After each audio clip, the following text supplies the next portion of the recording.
Good morning, good afternoon, good evening. How you doing? Welcome to the show. I am your host, Coach Renz, and welcome to Deconstructing Christianity, where today we're going to do a continuation on a video that I did yesterday, where I talked about the Ethiopian Bible. And the biggest question is, if the Ethiopian Bible is the oldest Bible, it's the old African, it wasn't controlled by the Europeans, then why aren't Black people, Black Americans, why aren't y'all becoming Eastern Orthodox? So that's the question. That's the conversation we're going to have today. And is it true? Is it the oldest Bible? Is it the oldest Bible? Is it correct? Does it even matter? Right? Are the stories about Ethiopia that the Bible speaks about, are they true? Do they have any validity? It's the conversation for today. But before we get started, I always want to thank everybody who supports the channel, whether you give gifts, whether you do super chats, whether you are a member, subscription holder, subscriber, whether you like the channel, thumbs up, channel validation. No matter what your situation is, however you support the channel, I greatly appreciate it. For those who are looking forward to, we had a great meet and greet this year in October 31st. We had a great one. We're going to have another one next year. This one's going to be on a cruise. We're taking a cruise out of New Orleans. October 31st out of New Orleans. I think it's October 31st, the Carnival Ship Valor. You can go on my Facebook page. You'll find that one. On tomorrow, I will be on Truth Wanted, 7 p.m. Eastern Standard Central Standard Time, 7 p.m. Central Standard Time. I will be on Truth Wanted. I look forward to you guys being there to support. This is only on the YouTube, and it's a call-in show. So it's Truth Wanted. It's the largest atheist network in the world. So I look forward to being on their show tomorrow on Truth Wanted. It's going to be a great time. It's going to be a great time being on full Lorenzo. Full Coach Renz is coming out. So that'll be tomorrow at 7 p.m. Truth Wanted. I will be on that show at 7 p.m. Central Standard Time frame. On the 14th, I'm having a seminar, 9 businesses you need to start in 2026. If you go into the description of this video, you will see the link for it. Matter of fact, I'll make it the first comment on Facebook and YouTube. That way, it'll be easy for people who seeing it now will actually be able to know it. All right, then. So I look forward to having that seminar. Hey, look, ain't nobody listen to you if you broke. Don't nobody want to be with you if you broke. Get your shit together. Let's get it together, people. Let's get it together. All right. So today, the conversation, make sure I got all my mics. I didn't even check the microphone on this one today. Usually I check the mic before I get started. And I certainly forgot to check this one today. All right, it is what it is.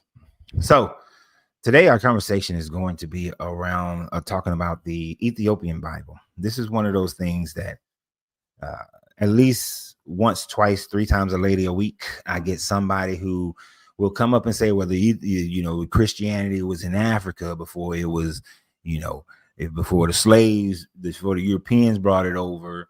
And so our true religion is Christianity. It's really an African book. It's an African religion. They'll start saying things like,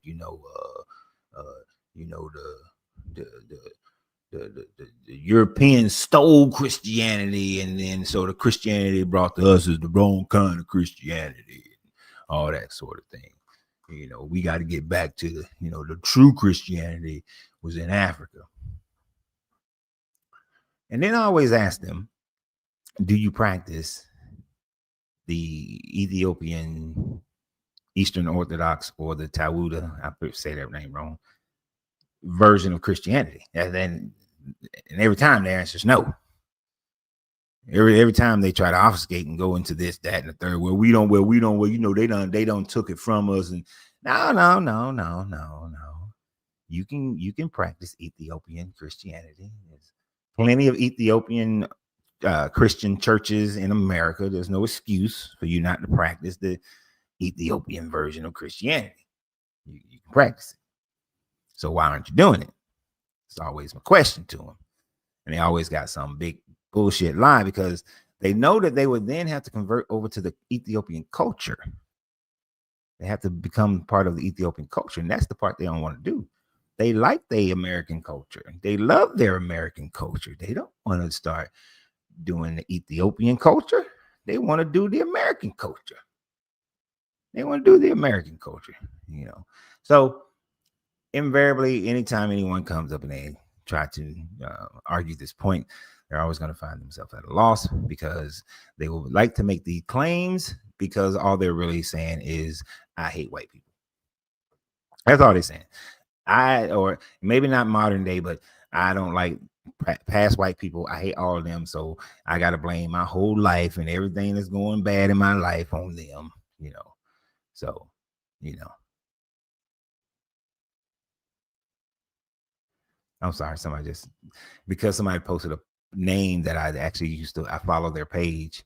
But Wode Maya on YouTube just visited Ethiopia and claimed the mountain to the highest church and climbed the mountain to the highest church. Is painted on the walls that saints brought Christianity to Ethiopia. Yeah, they actually claim nine saints that they claim that brought Christianity to Ethiopia. But the question that we're going to answer today, which that's actually a good lead in. One of the questions that we're going to answer today is the fact that where did these 9 saints come from? Where did these 9 saints learn their Christianity from? Primarily, the number one saint that they talk about is Grima. Yeah, some shit like that. I can be messing up. Y'all know I'm gonna mess up some names. Let me look at his name again so I think I still might have that page open. So maybe I say the name right.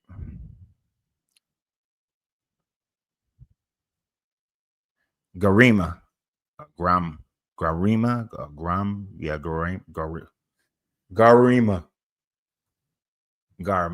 It's Garima. That's how I think that's how it's pronounced, Garma. So the one that is the most highly touted, which is Garma, he supposedly was able in a 24-hour time frame create a complete copy of the Ethiopian Bible in and around 500 CE. Right. So one of the oldest actually surviving texts, and it's not the whole text itself. It's only about 4 gospels, and then it's illustrated. But he supposedly copied it in 24 hours. That goes back to about 500, 400 BC. I mean CE. This text is not a complete Bible. It's not a complete total Bible as what we would call a total Bible today. But this dude, Gramarima, he not Ethiopian. No. There's there's 2 different places that is theorized that he was born. He was either born in Egypt or he was born in Constantinople. You can take your pick. I couldn't find where there's a consensus of where he was born, but certainly he was not born in Ethiopia. So it's not like he was some type of saint that received his road on Damascus type of event.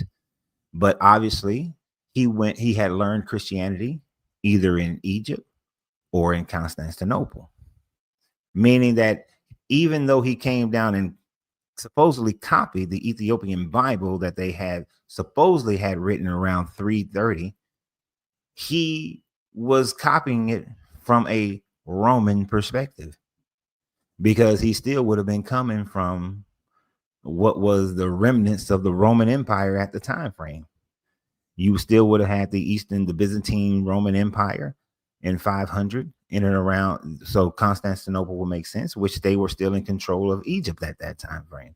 So therefore, he is still, no matter how you shake the stick, coming from a Roman perspective to copy what the Ethiopians supposedly had gained in around 300, around 300, 330, around 330 BC, 330 CE. Now, here's the thing about them getting it in 330. Who did they get it from? Most of you already know the story. You had Fermentius, who was a bishop coming out, priest coming out of Alexandria, Egypt. His boat crashed onto the land of the Aksum Empire. When his boat crashed, he then first was enslaved and then he was set free. Then he went back to Egypt. Then he asked Athanasius, can I go back down there and teach them Christianity? Because the king, he's interested in Christianity, because the king's interest, now Ezana's interest was based on having better relationship with Rome, because for trade purposes, because Rome was going through right past Axium, the coast of Axium, on their route to India to trade and trading around the Arabian Peninsula.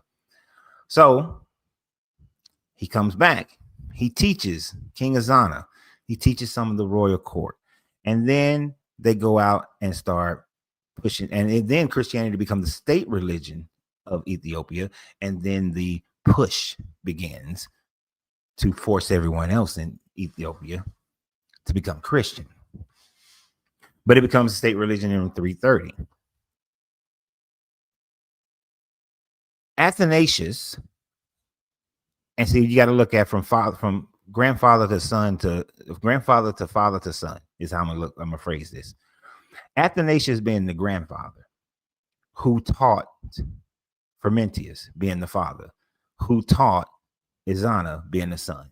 If you put it in generational format, right? Not in framework of authority, just in generational format. Athanasius was one of the was the bishop of the Orthodox Christianity in Alexandria, Egypt. Athanasius was the one that was appointed at the Council of Nicaea to make sure that all the other Orthodox Christians celebrated Christmas and Easter at the same time. Right. Athanasius was the one who kept presenting what books should be the canon of the Roman Church. So Athanasius is the one who gave authority to Fermentius to go down to Ethiopia to teach Christianity and convert the king. So therefore, the version of Christianity that came into Ethiopia has a lot of similarities to the type that becomes the Roman Catholic Church. The only difference is that they have received additional writings. They had other writings. They had more than just the Septuagint. There was no canonized Bible in 300. There was no canonized Bible in 330.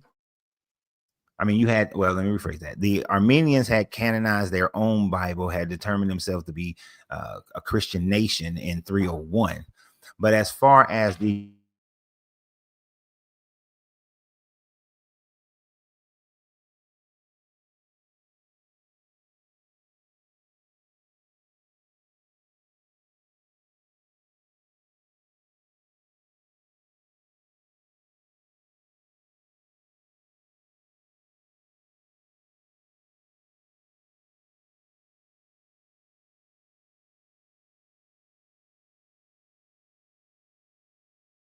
wait a minute.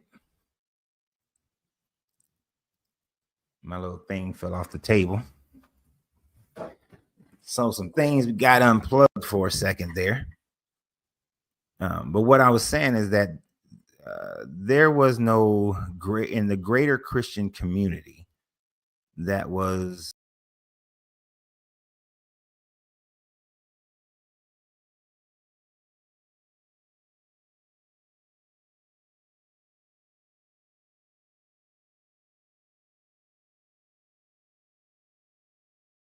I keep messing this up.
And we're back.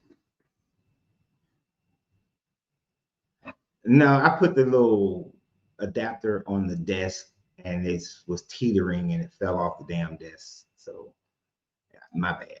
And then because it fell, then the plugs got all janky and shit. So my bad. I'm just leave it hanging where it was at before. And we can continue.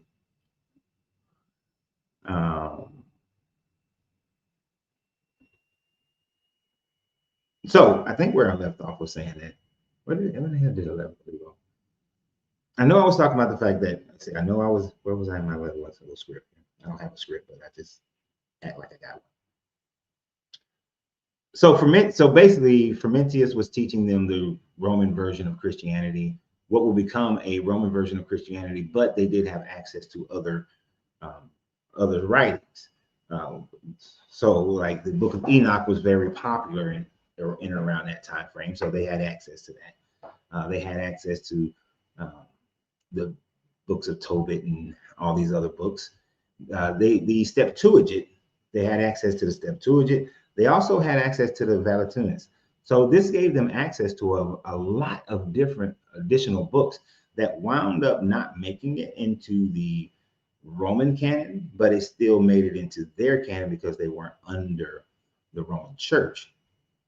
Although they were taught by people who would become leaders of the Roman Church. So as someone mentioned earlier on YouTube, all roads still leads back to Rome.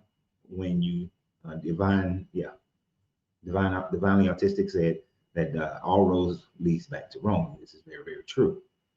They all do lead right back to Rome and right back to the similar version of Christianity that you have today. It would be great to talk to a person of this religion someday. One day we'll get that. We'll make that happen. But in the meantime, in between time, they like to claim that it's the oldest Bible. Now, what they're claiming as the oldest complete version of the Ethiopian Bible that is written in Ge'ez, it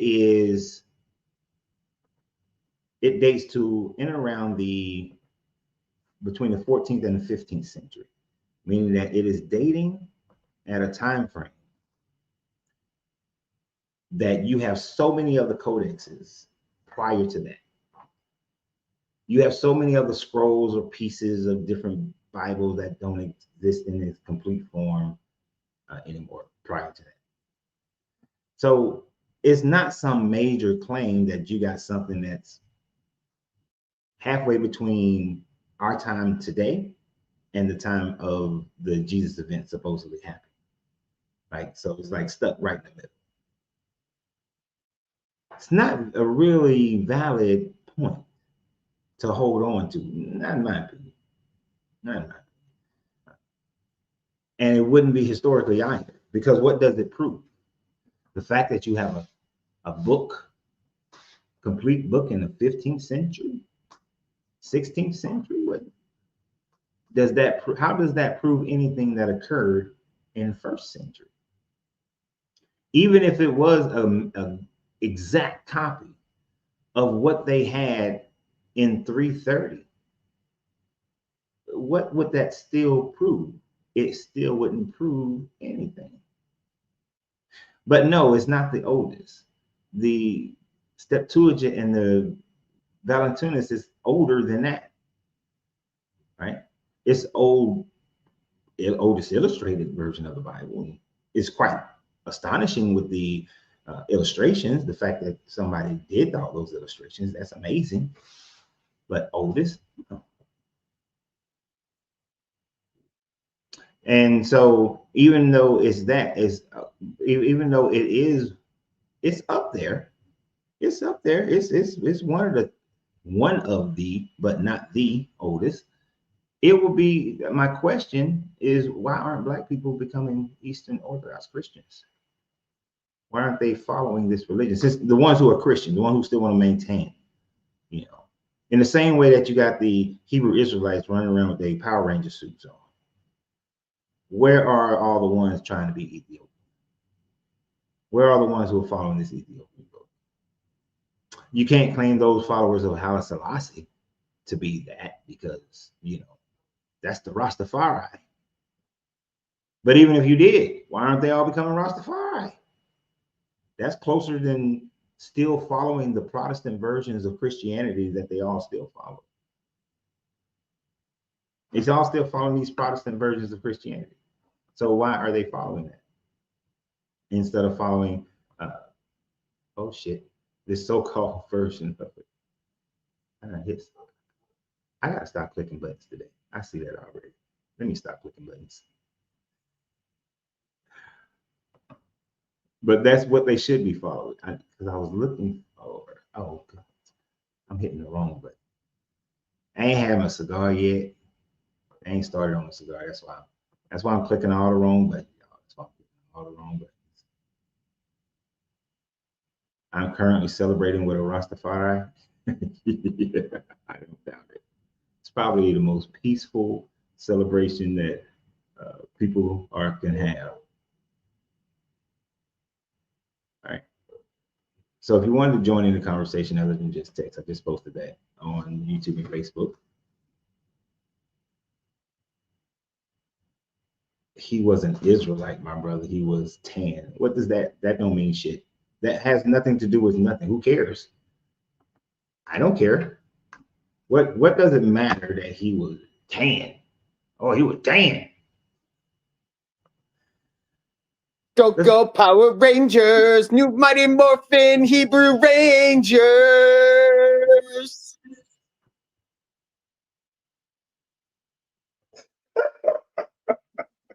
I'll let you compose yourself.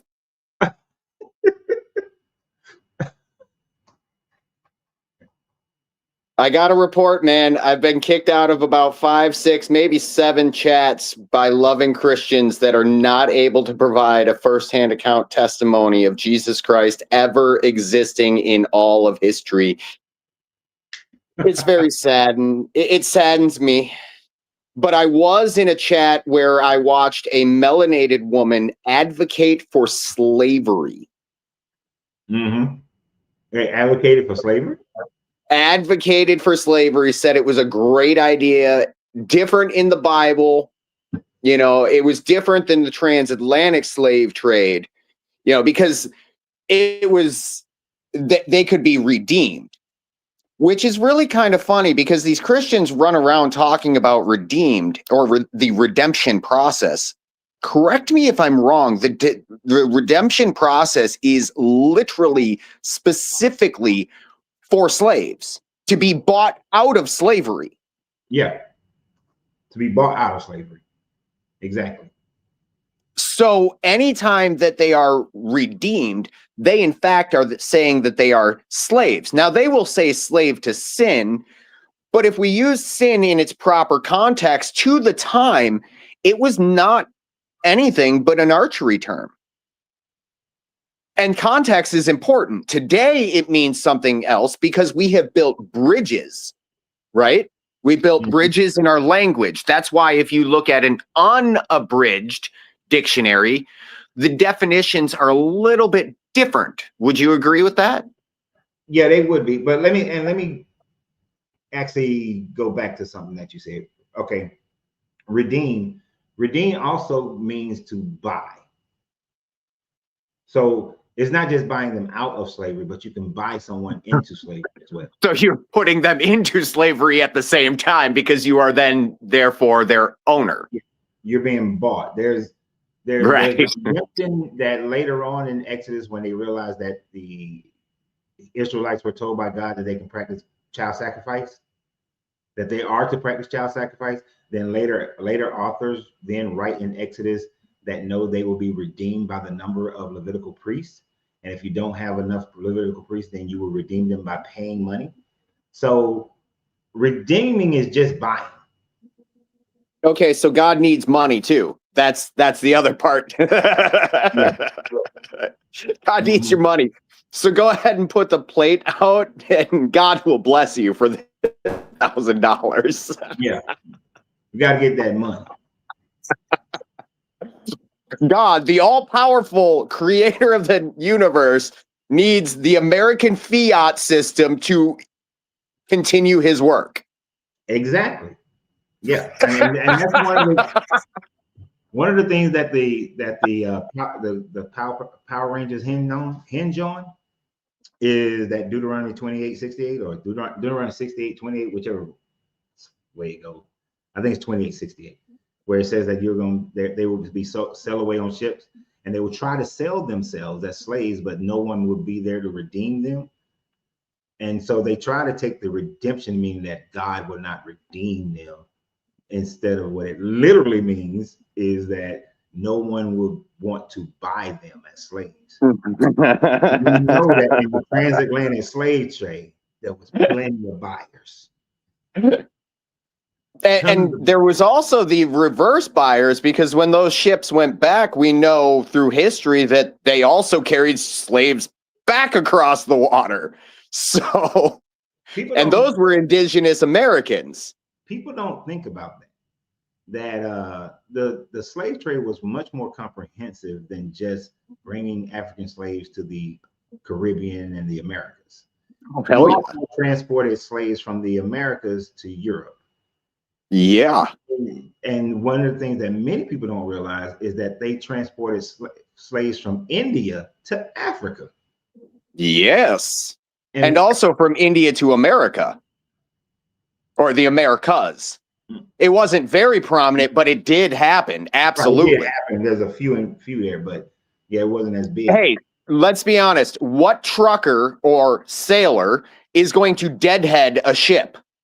Meaning to carry a ship across the water without any cargo to gain no monetary gain. It would be bad for business.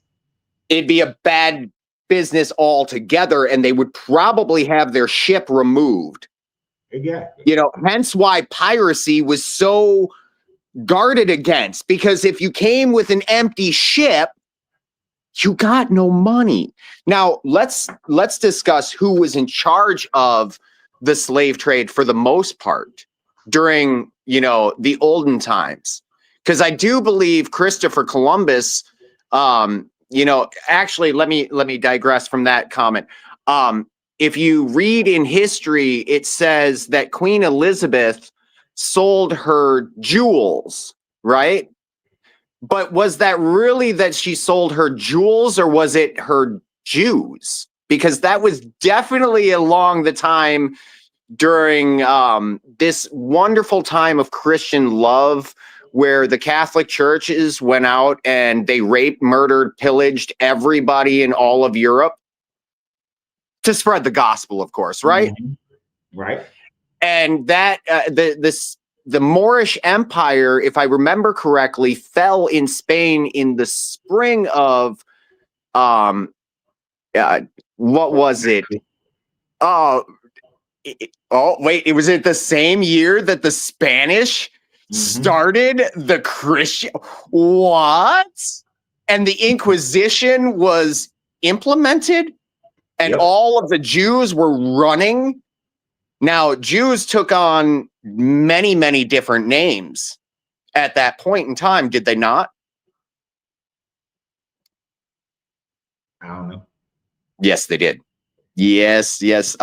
Such as the Huguenots. Huguenots were Jews and Moors. You know, and if you really look at this slave trade, it was the three major Abrahamic religions that were the only prominent proponents of this.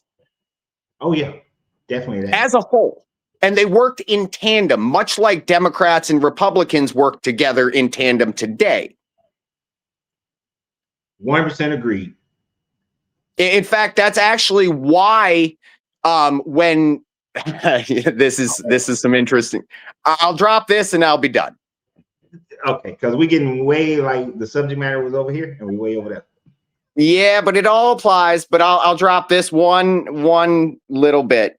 So Ashkenaz, a descendant of Gomer, not Shem, converted to Judaism for the meanings of commerce. And if you look at where he was from, Well, that's the Silk Road. So there's your answer to the whole concept. And when you go to the oldest of Black Christians in Africa, there's no evidence that it was specifically Christianity. It's just old paintings of something that resembles the ideology of Christianity. However, that logos goes back much further than Christianity's. And if you want to claim it's Christianity, that's fine. I need to see proof of that claim. And I'll end with that. I agree. And I'll let you end with that one because I'm not going off subject. I got back to it, simmered down. What? Bye. Much love, brother. Appreciate you. And remember, go Power Rangers.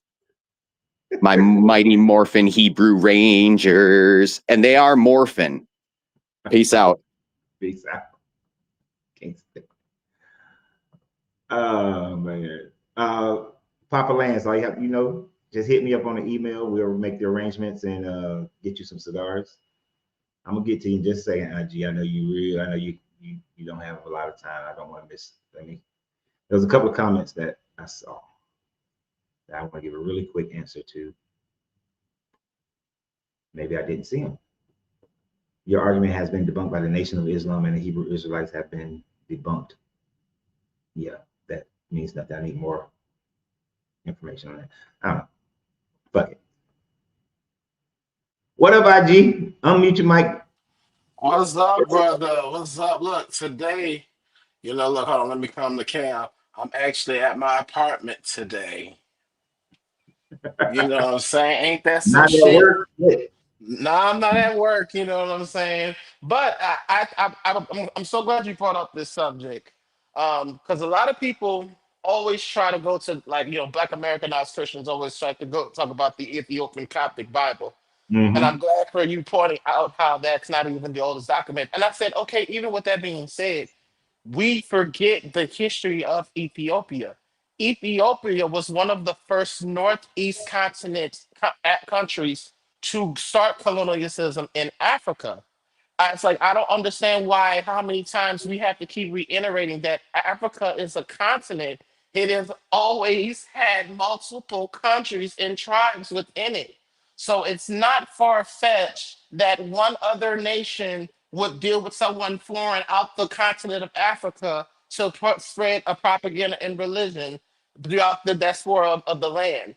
So I don't understand how we just forget nationalism. I think that has a lot to do because those of us that are Black American who aren't, claiming indigenous or mixed with indigenous blood, most of your African blood is West African. Yep. Exactly.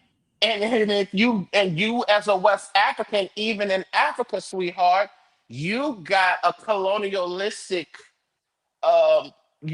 Eastern European, Ethiopian mix version, even in Africa, who you think the Moors part of their history. That's what that whole meme and conspiracy and part of the truth, the true dark-skinned Europeans, these are still Negroid genophenotype people, but we're not under a nation of blackness. So I think that because we are mostly Black American, West African anchored, we're not researching this. We're not thinking, even though the Bible does. You know what the funny part is? You know what's crazy? Remember the Fawcett movie with Jim Henson, the Ten Commandments, y'all. And if my partner want to go back and watch this, he gonna think it's funny. But remember when they paid tribute to Pharaoh and Nefertiti and the beautiful dark skin, melanated, these were Ethiopians. And remember Nefertiti said, your enemies from on high pay tribute. And she was like, and such a beautiful enemy. That automatically, even from that visual, even though they were showing you accuracy in that moment of those Negroid genophenotype actors, you can't relate to that because your culture here in West, as a Black American descendant of slavery, even when you do your roots and genealogy, gonna tie you to different tribes in West Africa, which is Yeah. not the land and origin of this Abrahamic belief. So that's why I think that subconsciously and intentionally that's why most Black Americans are not going to more follow that. But that's why people can't. But nigga, I know I'm West African, so you're not gonna convince me to follow it just because you bring up the facts about the Ethiopic Bible and ignore all of the other facts of what actually makes it true, why it's canonized. Not true in the sense of what it's presenting, but the actual reality of how it's institutionalized. This is why it's real. I shouldn't say true. It has a consequence of reality. It exists. So that's all I want to say, baby. Y'all have a nice day, I'm gonna keep listening. But if you want to talk back and forth, anything I said, I ain't gotta go. But you know, No, I mean, I agree with what you're saying. It's the mentality of, people who want to hold on to this book, and that's the real thing. When you take the Power Rangers, and you take all these other forms of Christianity that Black people engage in that they engage in America and in West Africa today, yeah. and South Africa today, all of Mm-hmm. it is, I'm Black and I've been taught this religion and I want to hold on to it, but I recognize the evil that Mm-hmm. people have done in this religion that actually caused my people to wind up believing in this. Right. And even though I know that, I need to be able to say, well, they messed it up. The real version of it is Oh, over in Ethiopia or Egypt, and or they'll use, well, the Middle East is on the African plate, so it's really northeast Africa. All right, so thank you. Tunisia, bitch. Tunisia. And when yeah, you go in that area, and funny one thing you said, you know what I'm sick of, which I'm just laughing and gagging. Everybody want to have the conversation of who the real motherfucking Christians are. And it's like, do you understand tribalism, rape, murder, underhanded tactics? All those things are biblical. Those things are justifiable. So when people do terrible, inhumane things, just like they tortured our ancestors, I had a conversation how they did our ancestors in the civil rights and slavery. Honey, you gotta remember, these are the same Europeans that put their own people in Iron Maidens yeah, it is and did not like all type of torture. It's not like that you think that they were gonna stop. Do you see what Europeans did to their own the religious people? Did you see you from you do you see what they did to their own people to convert them? anybody who has attached themselves to this religion, any of these Abraham religions, have violated have violated what, the second commandment over and over again. Isn't the second commandment, don't do not take my name in vain, which Yeah, actually means don't do anything horrific in my name. So right. whether we're talking about how the Europeans decimated their own European family members Yeah, through this nice. religion, or decimated other peoples through this religion, once it became the religion of the colonies, we have done, then the Black people in Nigeria have killed other Black people who aren't Christian or doing a variation of Christianity, or they've been fighting the Muslims and the Muslims have been fighting them. We Right. have, how many of us know the Black church, especially in the South, but the Black church, where the church keeps hidden and allows the pastor to keep on raping and Come on. stealing money and all these sorts of things, or Mm-hmm. ostracizing families who don't believe in what you believe, or I used to watch how we used to dog out, like our pastor Baptist pastor is dogging out the damn Kojic pastors and all the Kojic Yeah. people, and the J Dubs, it's like y'all are all taking this religion and doing inhumane shit. And if it's not completely inhumane, it's just y'all just dirty motherfucker. But isn't it in the Old Testament when you deal with the genealogy and about the tribalism? It's like, but that's the nature. That's ironically, that's why it's a living word. This is I'm not saying this because I'm glorifying it. No, I'm speaking of the psychology and the sociology of the institution of why it's real when I say that. They are indeed acting out and internalizing and subconsciously acting out on the very behavior. Because and they read it. Because I said, as a Black American, as a person that you have your issues here, how do you look at that version of objective morality and play mental gymnastics in your mind because you got that override there? But then you want to live in a reality where you're constantly talking about inequality and injustice.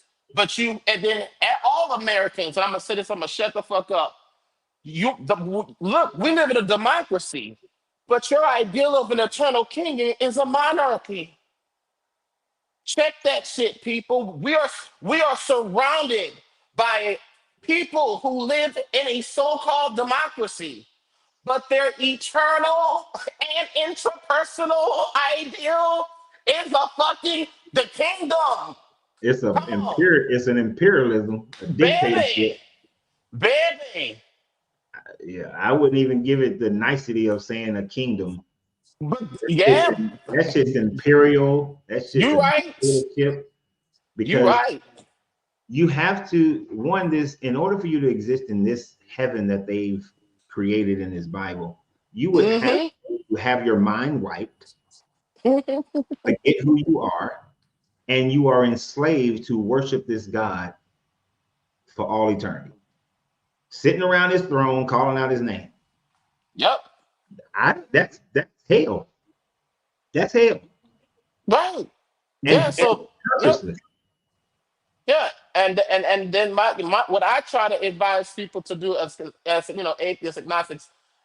I'm not going to have the conversation about the mysticism. And no, I'm gonna meet you where you are, but I'm gonna show you.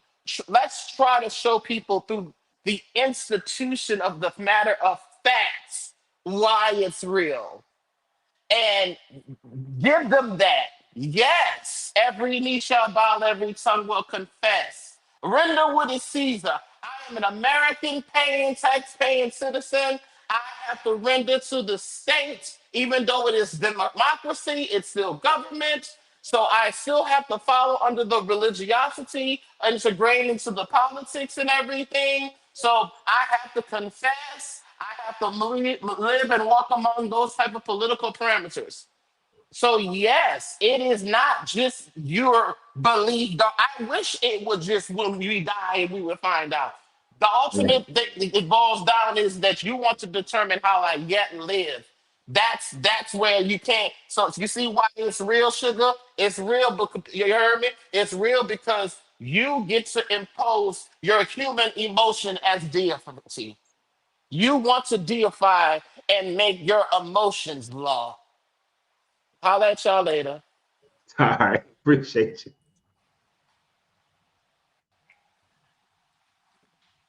My man, IG. Oh shit. I thought I hit the wrong button. There's an aspect of this conversation about the Ethiopian Bible that I wanted to get into, but I wanted somebody to ask a question or make a statement first. I'm gonna hold off on that part. And instead, let me look and see at some of the comments that you guys have been making.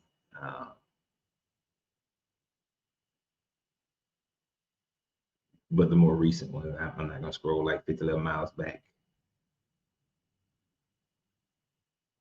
As an Irish Catholic, I have seriously been thinking about joining an African Orthodox church. Why?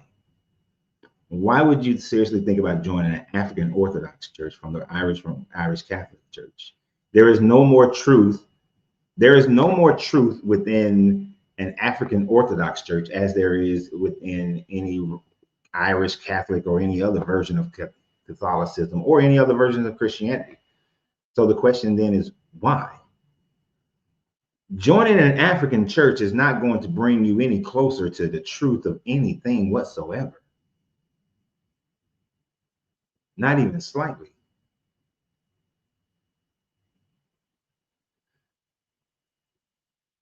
When the Ethiopians gained Christianity, they got it from a Hellenistic Jew who was under the Roman Empire and was doing what the Roman Empire wanted them to do.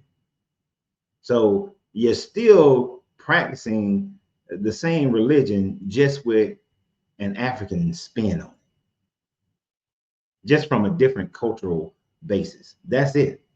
That's all any of the African churches are.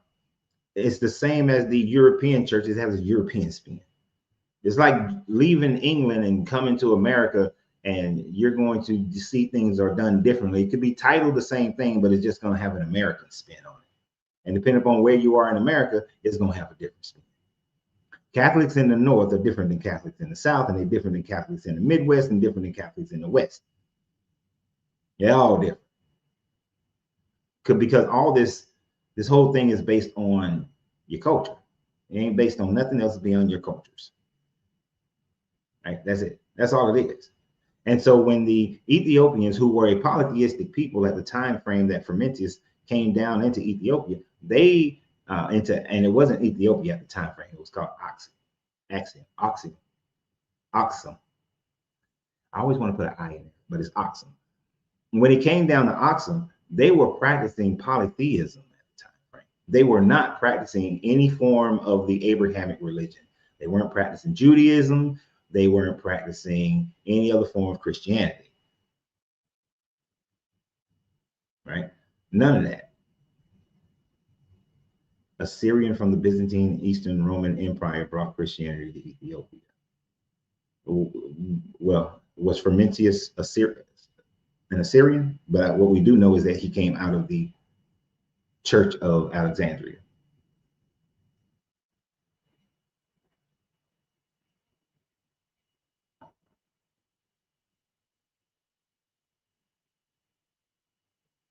But the African church might have a better looking women do that do, which is the reason. That is the reason why a lot of men go to church. They go to church for the women. That's it. They go there for the women. I'm on the verge of deconstructing. Okay. Hopefully we can be helpful here.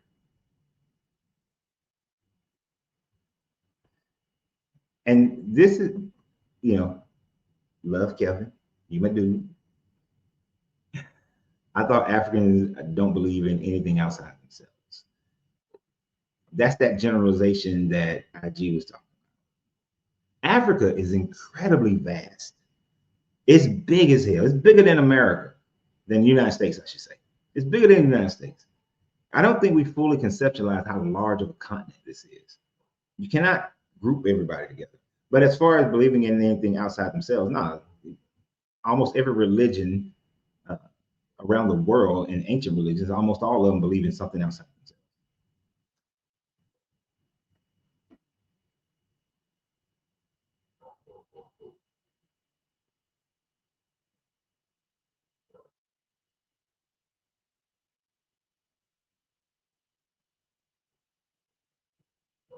Let's see. I have an issue with a book. Is the only way. I have issues with a book is the only connection that we have to an all-powerful God. And it talks about how God used to talk and walk here, but now we only have a book written by man. And here's the thing about that, Just Danby. None of the people who actually wrote any of the Bible, when it talked about these miracles happening or these guys walking around, walking and talking to them, none of the people who wrote those stories were alive when the events supposedly happened. They're all telling what a story that's been a long form of telephone game. So like Moses didn't write the Exodus story. The Exodus story is written several hundred years after the supposedly event actually happened, almost 1,000 years since the event supposedly happened. So there's no one who was alive who saw the pillar of fire. There was no one alive who they built the tent of meeting and God was supposedly living inside there. So even the writers of the book are writing about some events that they didn't experience themselves. So when we look at it today, because they finalized it with this Jesus character, you don't you still got the same thing. People aren't talking about how people, God is walking with us. So what they'll do is they'll then talk about how miracles happen. But yet none of these miracles ever happen while there are people present. Every time you hear some pastor, some person talking about, I went and I healed somebody, they never have any video of it. We've had the ability to video record for over 100 years now, but no one ever has any video recording of a healing, right? We don't get those because it's all, for lack of a better term, it's all bullshit.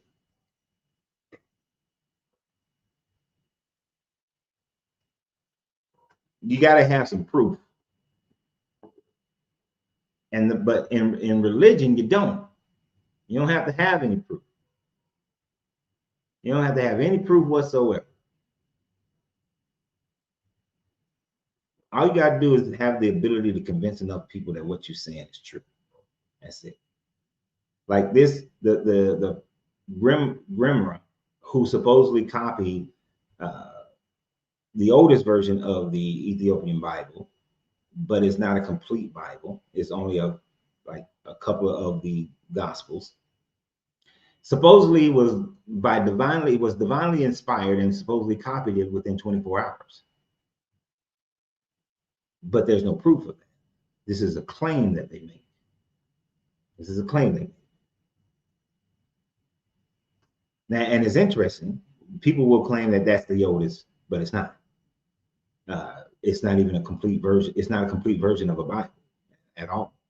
Even for his time frame, in the around 500, it's not even in his time frame a most complete version. You still have the Valentinus and the Septuagint at that time frame. Written in Greek and written in Latin. You don't have anything from the Ethiopians that's a complete version until the 1500s.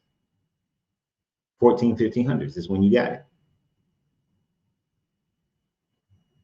There were so many other Bibles written, codified in between that time. And then there's a problem with survivability. Where can most things be preserved? Hot, dry, and desert areas. You ain't preserving much around the Mediterranean. You ain't preserving much in Europe. You got humidity. It's not going to work. One of the biggest mistakes that mankind is making right now is the fact that all these museums that exist all around the world, that I like this show called, what is it? Earth Without Humans or some shit like that, where everybody disappeared. And then what would happen over time? The majority of our history that's in museums would be decimated as soon as the generators go out, because they're not in places where they can be preserved. So imagine how many papyri was written that because they were in Italy, because they was in all these other different places, that they would have been lost over time. This is why the oldest piece of anything that we have of a Bible is P52. P52 is this big. Is this big? That's how big P52 is, and so it has a few lines of mark, and that's it. It's the oldest thing we got. Now they try to put it before the 70 because they want it to be before the temple was destroyed, but no, this shit was written. Mark was written after 70. All of it's written after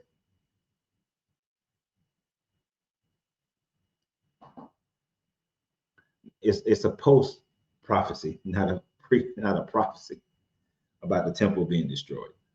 All this shit was written after that. Yes, and all the authors are unknown. No one knows who the hell wrote this shit. No one knows. No one knows. I don't know what this comment is, but I'm gonna read it anyway. Indy said, if you were to claim certain African Christians groups have a more unadulterated version of the Bible. You'd have to you'd have a valid argument. But to say that Jesus was black is laughable. Interesting concept. So if you were to claim that certain ethnic groups have a more unadulterated version, that you can claim. It doesn't make it true, because even their earliest versions are going to be hundreds of years after the so-called events ever happened. So there's still plenty of time for scribal errors. There are plenty of time for the telephone game and exaggerations to occur. To say that Jesus was black is laughable, I disagree. Language, we control language. No one in the first century would have thought black was a race. We think that way today. And because we think that way today, then yes, Jesus would be, if the Jesus character or whomever Jesus is based off of was walking around the Levant, depending upon what version of his birth that you agree with, he is going to be what we would identify today as mixed race, or he gonna be considered black. Not that that is a sense of pride for me. I don't give two shits. Jesus could be lily white with blue eyes. I don't care. Doesn't make him real. He could be black as coal. He could be blacker than this shirt with the darkest brown eyes. It don't make his ass real, and I don't care. It doesn't give him any type, it doesn't give me any type of elevation to say that, oh yeah, Jesus, black man. No, none whatsoever. The fact that Christians sit up here and argue over the fact of Jesus, what we call race today, I think is ridiculous. It's a dumbass discussion, right? Because it don't matter.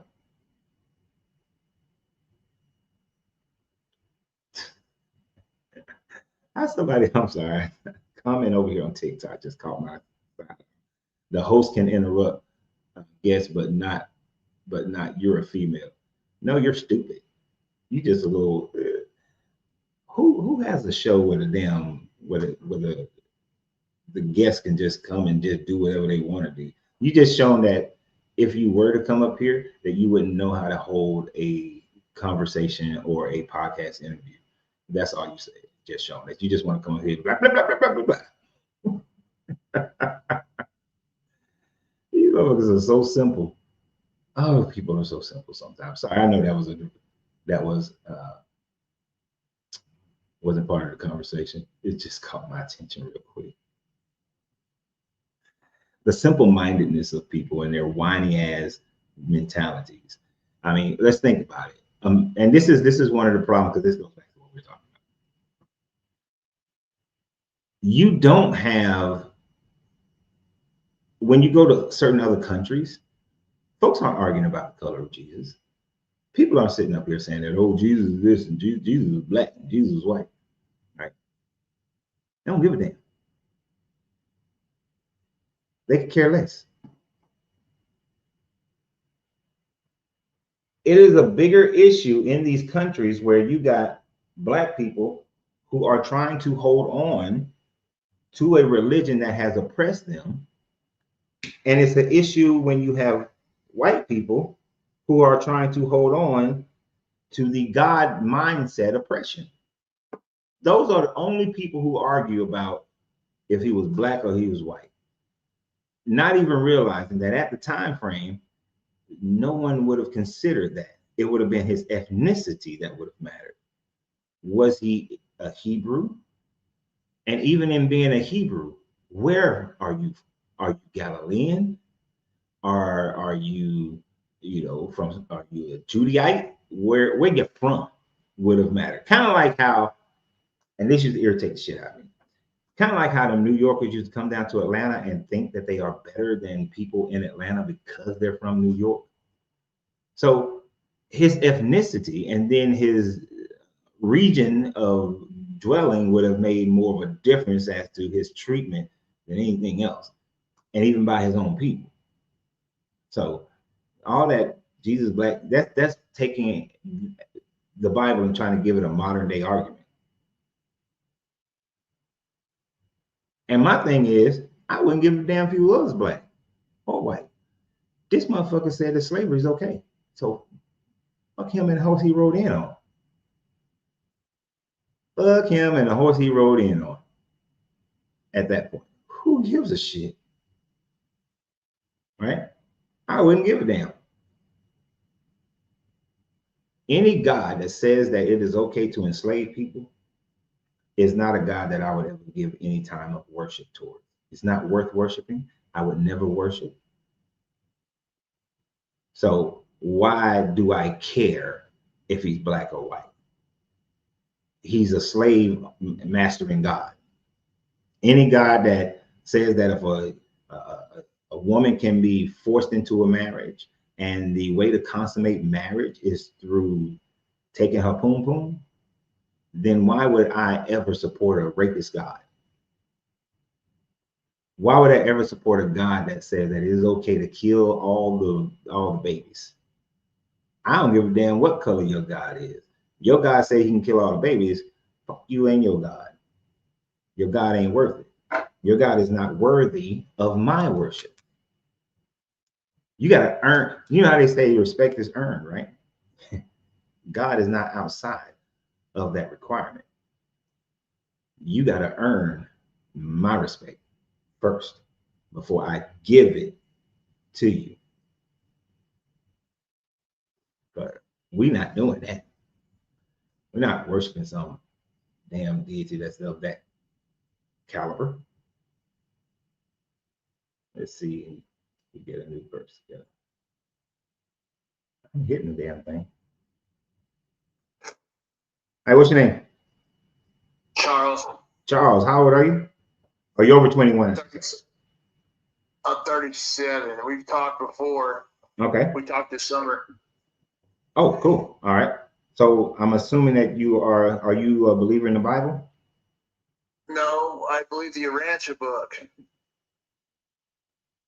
I mean, I believe some of the Bible, but it's not. If you mean like Christians will say the Bible's their favorite book, well, the Urantia book's my favorite book. I do recall that name. I don't recall the information though. I don't recall our conversation, I should say.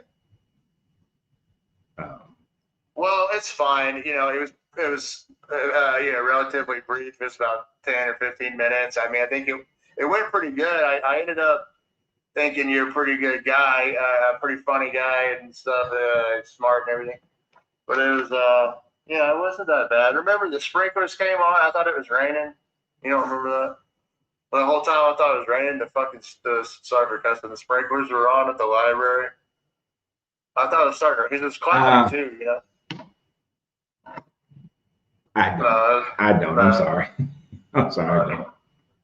So, what do you think today? So, what's your thoughts today? Do you have thoughts on our subject matter? Well, I thought I could at least convince you to start believing in God, you know, and just reminded there's people out here that know the Bible. You know, the Bible is obviously doesn't hold up. There's some truth to it though. Like, you know, for example, can you debunk Psalms 1? You know, chapter 1, verse, that whole chapter, that because it basically says to avoid hanging out with evil people, because you hang out with the evil people, you take their advice, things are going to go bad. And don't laugh at people. Don't sit and scoff and be prideful.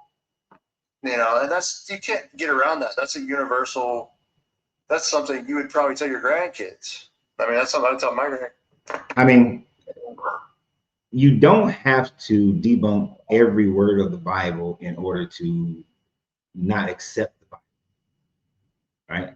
So the purpose to answer your question, to debunk Psalms 1, I don't know it by heart, so I have to go look at it real quick. Happy are those who do not follow the advice of the wicked, to take the path of the sinner and the tread, and to sit in the seat of the scoffers, but to their delight. I mean, there's probably nothing wrong with this, But like you said, I can probably find this in any religion. Yeah, So but that's just it. The Bible has no authority. Like, you don't have to go to the Bible, but the Bible has what I would call universal truths. In other words, you know, hey, the Bible tells us to kind of don't just But- needlessly slaughter people. so does the no. Like a serial No. hold on, like a serial killer. No. And all kinds of Bibles say, all kinds of books say that. No. So it's a universal truth, but we know that's universally true. We shouldn't be serial killers, right? Well, So I don't. it's like, I don't. Here's the thing. You can. that's all it is. The Bible's an idol. man. Okay. The Bible- Either we're gonna be talking. It's not just gonna be you talking. Okay. Because every time I try to say something, you try to talk over me. All right. We don't do that. So the Bible does tell them to go out there and genocide other people for no reason, for no justified reason. And I don't care. Well, no justified reason. It is not justified. So you think it's justifiable to come and just take the land where people were already living on it? Oh, listen, I don't cherry pick, but I'd say, look, I'm saying yes. It can say universal truth in the Bible, but then over here contradict that universal truth, right? Yes, you're right. That would be a contradiction, sort of. Mm-hmm. But I don't believe that God told them to go execute those people. I think they just added that in. It probably was nasty, and they probably felt guilty about it afterwards and wrote down God told us to do it. Just See, that's you interjecting. That's you interjecting your feelings in order to make this God of the Bible good. It's not the God of the Bible. What it is the Bible is an approximation, and before the Bible, before so-called Christianity, is a religion about Jesus, not the truth, and it's the most truth we can have on earth. But if the Bible is so filled with man's additions and your thoughts on somebody just felt bad and whatnot, why would I even bother to deal with it? So that I don't to go cherry pick through it. Get people out of it, but there's a thin line. So atheism is a colossal error, but believing the Bible. How is it an error? Believing the Bible is true is also a colossal error. I mean, believing the Bible has any kind of authority is an error. How is being an atheist a colossal error? Because it's untrue, number one. So imagine that you're denying that. How do you create this beautiful creator? So you're denying this beautiful creator, and that's ugly. So you would have to prove that your creator exists in order for it to not be true. No, but what if it exists and you're just sitting there? I mean, if was a fifth, we'd all be drunk. If don't matter. No, it does exist, and you're sitting there insane, saying that life could just begin. Prove it. Yes, and like we have I'll give you the evidence. We have evidence that life. I have evidence that science will never prove that life could have began. So they've got amino acids, they've got fats, and they've got sugar. That's what's required. Carbohydrates. That's what's required for life. If you put all that together, you're not gonna get life. They don't know how the fuck this happened. My guy, let's understand. You would have to be able to replicate what has happened on the planet for millions upon millions and hundreds of millions of years in order to demonstrate how life began on this planet. You're not going to be able to do that in a lab. So to say that they put these things together and life didn't happen, well, that proves that life didn't happen that life didn't come, that life didn't start on Earth without the help of some creator. There's much more. Like Dr. James Storr, he's published, Origin of Life Researcher, is saying we are centuries away from any kind of progress. Right now, they're saying it's okay. So what does that have? Virality. Okay.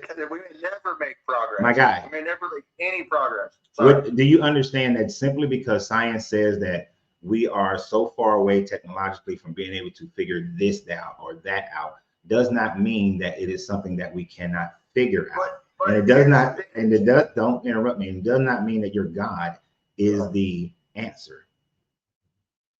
No, it doesn't. But what it does, it takes that step And if you say, well, it actually doesn't look like it's, if you actually understand the science and say it doesn't look like it's possible life began through some natural process, your next conclusion should be, well, then that means God's real, or No. an alien did it. No.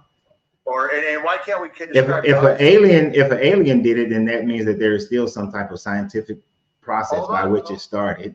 And if that, but Yes, that does yes. not mean that your next step is God did it if we can't figure out how it happened. That's just Even if it is a rare occurrence, which obviously within the universe the observable universe, it is life as we know it is a rare occurrence, but it doesn't mean a God did it. It just means we don't know yet how it fully happened. then let me ask you this. You say it doesn't mean God did it. Okay, so we've decided aliens mean that's just moving the goalpost. How did the aliens get here? Well, okay. You brought up So, aliens. okay, hold on. So then without God, so you got two possibilities. Life just began on its own, which there's no evidence for, we can't figure out, or God did it. What's the other? Which you have no evidence for. Okay, but hold on. You keep saying that don't mean that God did it. Okay, what's the other option besides life began on its own or God did it? You tell me the other option. I don't know. Life began on its own because of a certain condition. Right? No, it's still you can say or God did it, but to say that or God did it, you will never be able to have any proof of your God. So, but science has proven that at some point we remove the veil and figure out more and more about this universe and how things happen. So Yeah. Science is progressive, where believing in God is regressive. Because now you stop all inquiry. It's a simple question. Either life began on its own through a natural process or God did it. What's the third option? You're saying Why does there have to you're trying to force me into a box? And what I'm you're in a box. It's a dichotomy. Either God started life or life began on its own. There's no evidence life began on its own. There's plenty of evidence for God. No, there's no evidence for God. And yes, there is. Dude, there's no evidence for your God. You have no theologian has ever been able to prove or provide any evidence for God that is observable, that is testable, that is repeatable. What is the evidence? Okay, that's number one. Number one is life did not begin on its own. We don't have evidence. So that is not evidence of God. Now, number two. Stop. That is not evidence of God. Only because you have determined that if it's not A, then it must be B. That is not evidence of God, because we have seen that where we previously thought that life couldn't exist in places, then we go to the damn place and find out that life exists. Like we believe that. Oh, so you believe life began on its own? Well, where's evidence for that? Because we have seen that Dude, you are fucking skating on thin ice if you keep fucking interrupting me. Well, we're done then, you little crybaby bitch. God is real. God, these motherfuckers. These some dumbass people. Why do you think you're gonna come on somebody else's show and think that you're gonna just keep on running your fucking mouth? Now, I try to be patient with these fucking idiots. What up, legend? Hey, what's up, boss? Nothing much, man. Can you hear me good? Yeah, I got you. Okay. Hey, man, I just came across your page here, you know? Mm-hmm. Yeah, I'm at work here too, boss. You know. All right. Fire safety director here, you know? So as we talking, I'm trying to keep an eye out on the fire alarm system, right? Gotcha. So I mean, hey, I'm trying. I think I get it with you. You're atheist, right? Yes. Okay. Did you start out as a Christian? Yes, it did.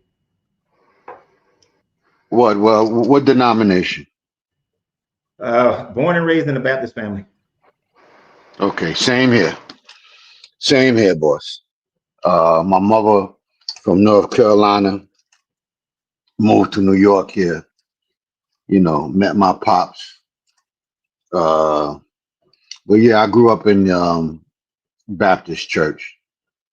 Shit, my church is one of the more famous ones. It was the last church I believe Martin Luther King attended before he got shot in Harlem, right? Okay. Yeah, man. So I come from a deeply religious background, you know. Um, my question to you is, what made you lose your faith? Oh, I studied the Bible, studied the history and politics around it, and archaeology. So studying it. So, okay, let's dissect that, right? So when it came to when it came to archaeology, what what did it disprove about the Bible That in Bible's creation, right? that the, that the flood never happened, the Exodus never happened. None of the patriarchs of back in the day ever existed. The flood never happened. Nope. I mean, yeah, I've heard what you call that you saying archaeologists, scientists say that it didn't happen, at least not the way how people think it happened. How did I it mean, happen? you look, Other than the way the Bible describes it happened. okay, what was it? It was raining, am I right? It was raining. Well, rain and then springs bursting out of the ground, but it supposedly covered the entire earth up to 18 feet above the highest mountain. We do not have enough water on the planet, in the atmosphere, under the planet to cover Mount Everest by 18 feet. Hmm. You got me on that one, boss.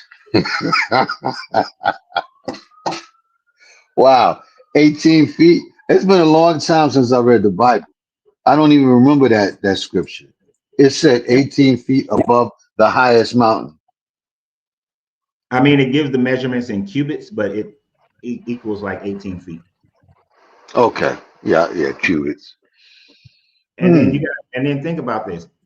If you research the Mount Everest, there is not enough oxygen for anything to live at that elevation, and everything would freeze at that elevation. So no matter where this boat would have been floating in the world at the time frame, because we know currents and movements, the boat would have been everything on the boat would have been frozen, and everything and every person would have died. Yeah, that okay. Yeah, that right there. That right there. Um, yeah, that right there is just on point. I cannot lie with that. I cannot really find an answer with that. I mean, and then you would take into the fact that you would take into the fact of how can polar bears, how did they get a polar bear? You know Right. what I mean? A Or polar bear or a sloth. is How did the sloth get is from and like koalas sleep 20 hours and they're awake for 4 hours. How they get there? exactly, exactly. Yeah, right. That part is like I can't call it. I mean, hey, you could have it to where they're talking about their region in the world, the Middle East there, Israel. Yeah. And if you took it to Right. and I thought about that because believe me, when I was doing my research initially, my research was to prove the Bible, not to walk away from the Bible. But in that research, even I tried to go with, well, the word that it uses to describe the world at that time frame is a term called Eretz.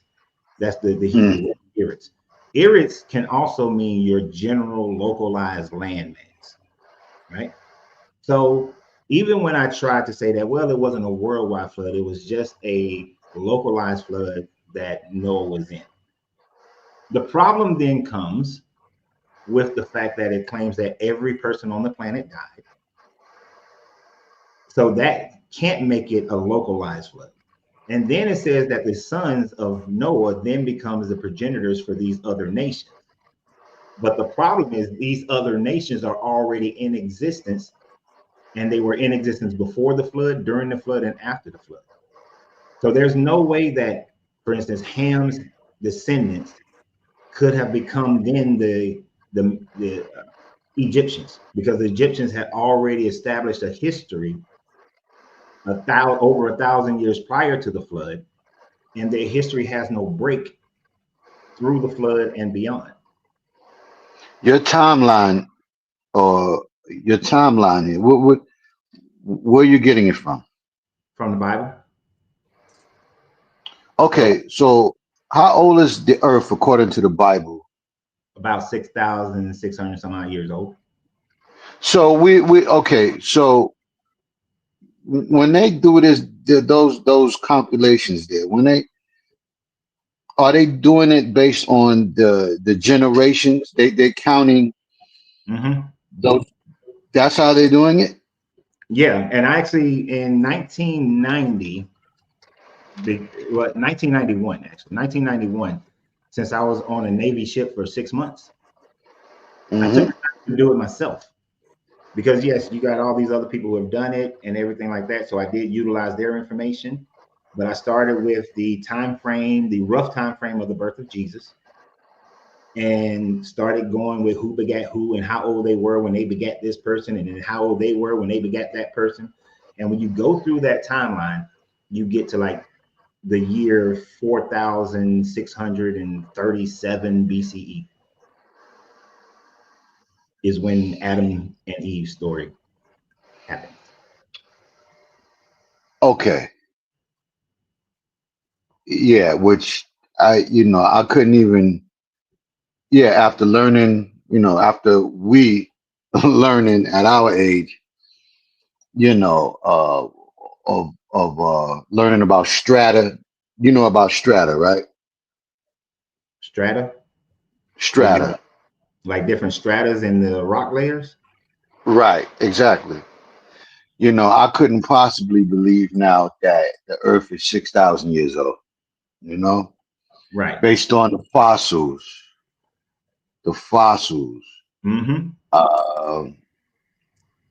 You're right. It just couldn't be 6,000 years ago. Wow.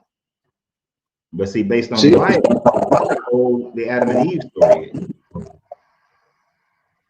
Right. So here's the thing. I then try to convince myself that the Adam and Eve story is actually the time frame, is the history of the Hebrew people, and only the Hebrew people. That there were other people out there in the world who've been here for over 200,000 years prior to them. And so this is the Hebrew people's story. And then I tried to work my way into that story like a Hebrew Israelite. But that still didn't work because my ancestors never from them. Yeah, but that wouldn't work because it's because you get from Adam to Eve to Noah, and Noah's children is the progenitor of modern people, right? That's what. So that wouldn't work. Nope. if they were just Hebrew descendants, then how do you account for Ham, Japheth, and what have you? Yeah, and so it still didn't work. Yeah, because even when you get to, again, like you said, when you get to Noah, then you talk about Ham having his children. The lineage of Ham becomes Mizraim and Cush, and it's like, nah, but those people were around already before Noah, so it still doesn't work. So the flood story in itself is a lie, and if the flood story is not true, then the lineage that gets you to Abraham, then the lineage that gets you to Moses, then none of those can be true. And if you can't get to Moses, and then you can't get to Joshua, then you can't get to David, or you can't get to Saul, you can't get to David, you can't get to Solomon, you can't get to Jesus. Okay. So now, okay, I'm gonna push the Bible aside. This is the last part for me. All right. Okay, we're gonna push the Bible apart. Set it aside for now. Do you believe in a spiritual world? No. Okay. Mm-mm. You've had no kind of experiences, supernatural, or what's the other word? Paranormal Yeah, experience, have you? I had what I thought were those types of experiences, and I had them when I was a Christian, and of course I thought that those were happening because of Jesus or the Holy Spirit or God and whatever. That's what I Can thought. you give me an example? One example? Um, One example, and I know this is going to sound stupid, but I was a child, okay. But as a Hmm. youth, we, the signs that on the bridges that tells you on the highway, the highway signs on the bridges. Right, I got you. So I used to climb down on those Mm, and I was like 12 years old, 12, 13. I used to climb down on those mm. just to sit there. And one day I was sitting there and I was contemplating what I had read in, what I was reading in the Bible. Because that was the first year so I was 12, because that was the first year I was dedicated to reading the entire Bible. And somehow I slipped and I was hanging from the bridge. And I started crying out, Jesus, I know you're going to save me. I know you're going to save me. I know you're going to save me. Right. And then as soon as I started feeling like I was about to fall, another friend of mine who wasn't there with me the entire time before grabbed me by my arm and pulled me up. So because I had cried out for God, I had believed that at that time frame, I had prayed for God to come and save me. That's powerful, though. Mm. Possible until we were at our 10-year reunion and he and I were talking, and I was like, man, I remember when you saved my life. And he said, and he told me, he said, yeah, I was walking around. He said, I was looking for you because I was looking to go hang out with you, because he used to sit on the sign with me. He said, when I couldn't find you, I figured you was already over there. So I just went over there. So there was actually a cause and effect for him being there at that moment, because it was a routine thing that he and I used to do. And so I thought that was a supernatural thing. When I went to Israel and I was at the Wailing Wall and I'm crying at the Wailing Wall, I thought I was, and not just at the Wailing Wall, at every spot that they said that this is where Jesus was born, this is the grave, this is Calvary, I had these super connected emotional feelings. But later on, I realized that they were just emotions, right? So, and here's the thing, as an adult who has not been Christian, not since I haven't been Christian, I've had similar situations happen, and there is no spiritual to it. It's just my emotions, or it's cause and effect. Well, I don't know with the Israel Wailing Wall thing, and I spent 6 months in Israel, right? I was on a kibbutz for 6 months, right? I lived on a kibbutz for 6 months. Lived on a what? A kibbutz. What is that? You ever? A kibbutz is it's a socialist farming communities in Okay. Israel, Oh. right? But I think nowadays, they not so much socialist no more, because that was in the 90s when I was there. Mm-hmm. Yeah, kibbutz in Northern Galilee. In the 90s. Yeah. Yeah, Like I said, 6. It could have, man. Yeah, Yeah. 6 months. It's beautiful. I love this, bro. All right. No real domestic problems like here. Problems are political, right? But Mm-hmm. nothing like what like what I got to deal with in New York. I'll say a bunch of nutsos here. Yeah. But uh, I was going to say that, yeah, yeah. So with the Welling War thing, I mean, but that first story there, I do believe that that was uh deep. I think that was the spiritual world there. Yo, you falling over, brother. And I mean, it didn't have to be that way. Your friend could have said, okay, let me just take a 2 minute break and then I'm gonna go over. You know what I'm saying?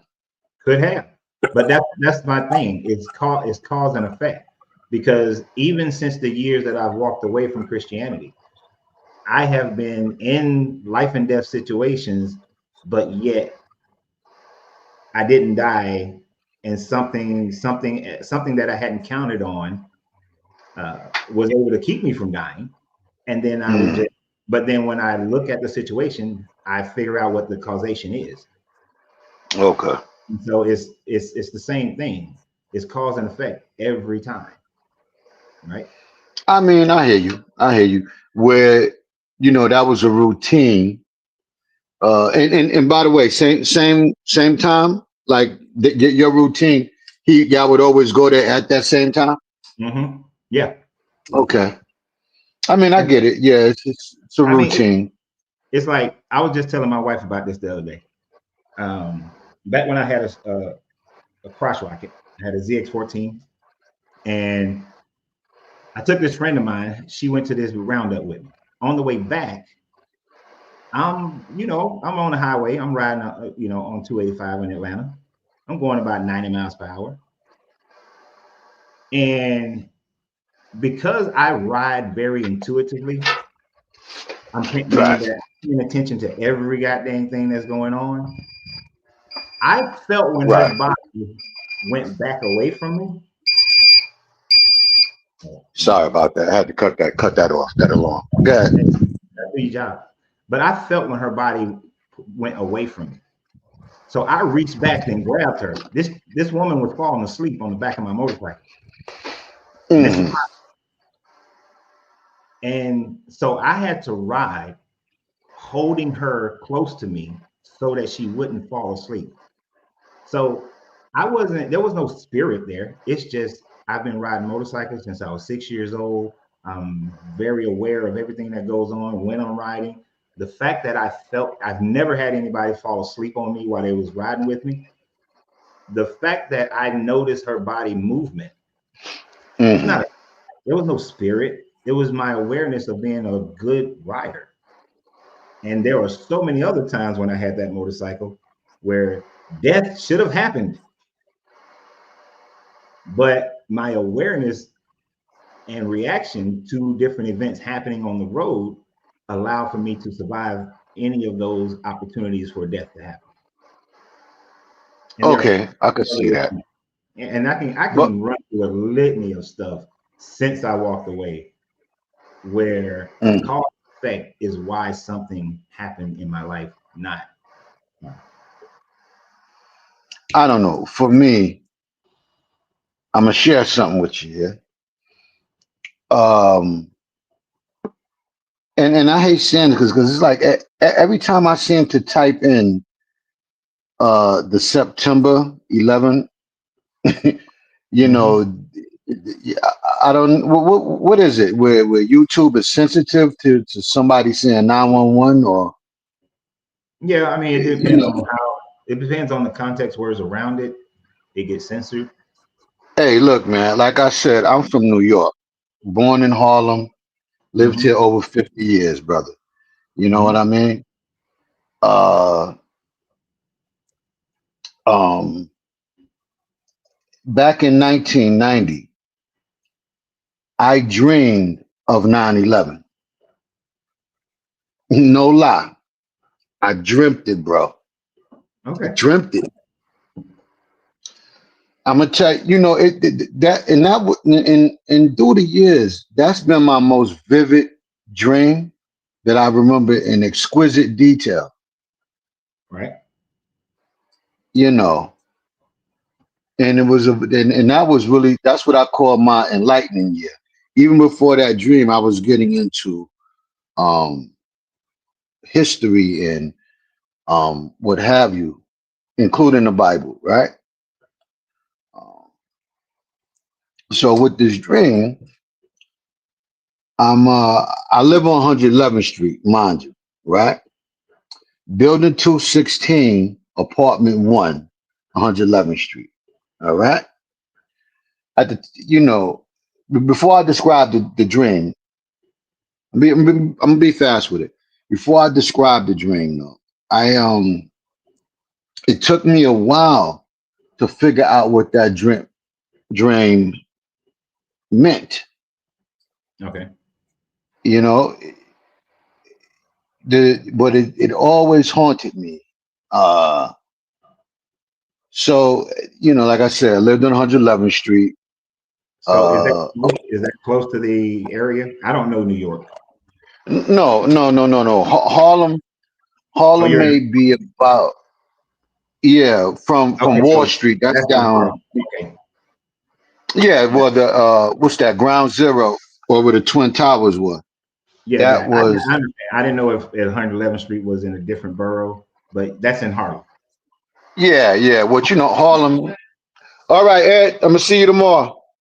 All right, all right. Okay. So yeah, so maybe in about 5 miles. It was maybe about 6 miles, more like 6 or 7 miles from Harlem. Okay. I Um, got you. right. So,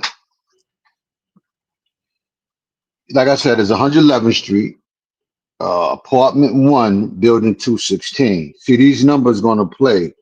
I Oh, mean, okay. right off the back, you should already get, 111. Okay. Uh, here's the dream now. So, I used to sleep on the couch. I had a bedroom, but I didn't have no TV in my bed back then. Teenager. I'm a teenager at this point, but I always fell asleep on the couch watching Star Trek, Honeymooners, right? Fell asleep on the couch. That's how the dream started off. And I wake up, it's like at the crack of dawn. So a reddish dawn. And because the window is right underneath the couch. And we Mhm. lived on the ground floor, right? We lived on the ground floor, in front of the building. So I'm looking out. The red dawn is really eerie. It's really getting me. Then I could kind of hear some rumbling. So now I look out the window. My mother's on the stoop, but she's not paying me no attention, oblivious, if you will. But the rumbling noise, and then I look up, it's getting even more redder and darker. And it feels like it's 7 in the morning or 6 in the morning in the dream, right?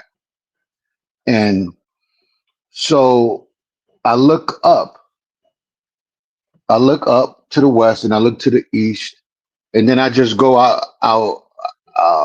No, I looked out more outside of the window, right? And I see what a I see what appears to be like 4 Arabs. Now they were jet black with red eyes, right? They have red eyes and they were jet black, the skin color, but they were in Middle Eastern garb, with the turbans, the tunics. These were Arabs to me in the dream. Even in dream, I'm interpreting them as Arabs, okay, Mhm. or Muslims. You know, uh, that's what it felt like, and it was 4 of them. So they galloping on horses from the west to the east. but but on the heels of the horses was blood. Okay. Now I know it may sound like the Shining movie, right? But the blood is going from west to east, maybe about 4 foot of blood, right? But the thing is, as they're coming down the block, they're shooting like fire beams out of their hands, and the buildings are catching on fire, right?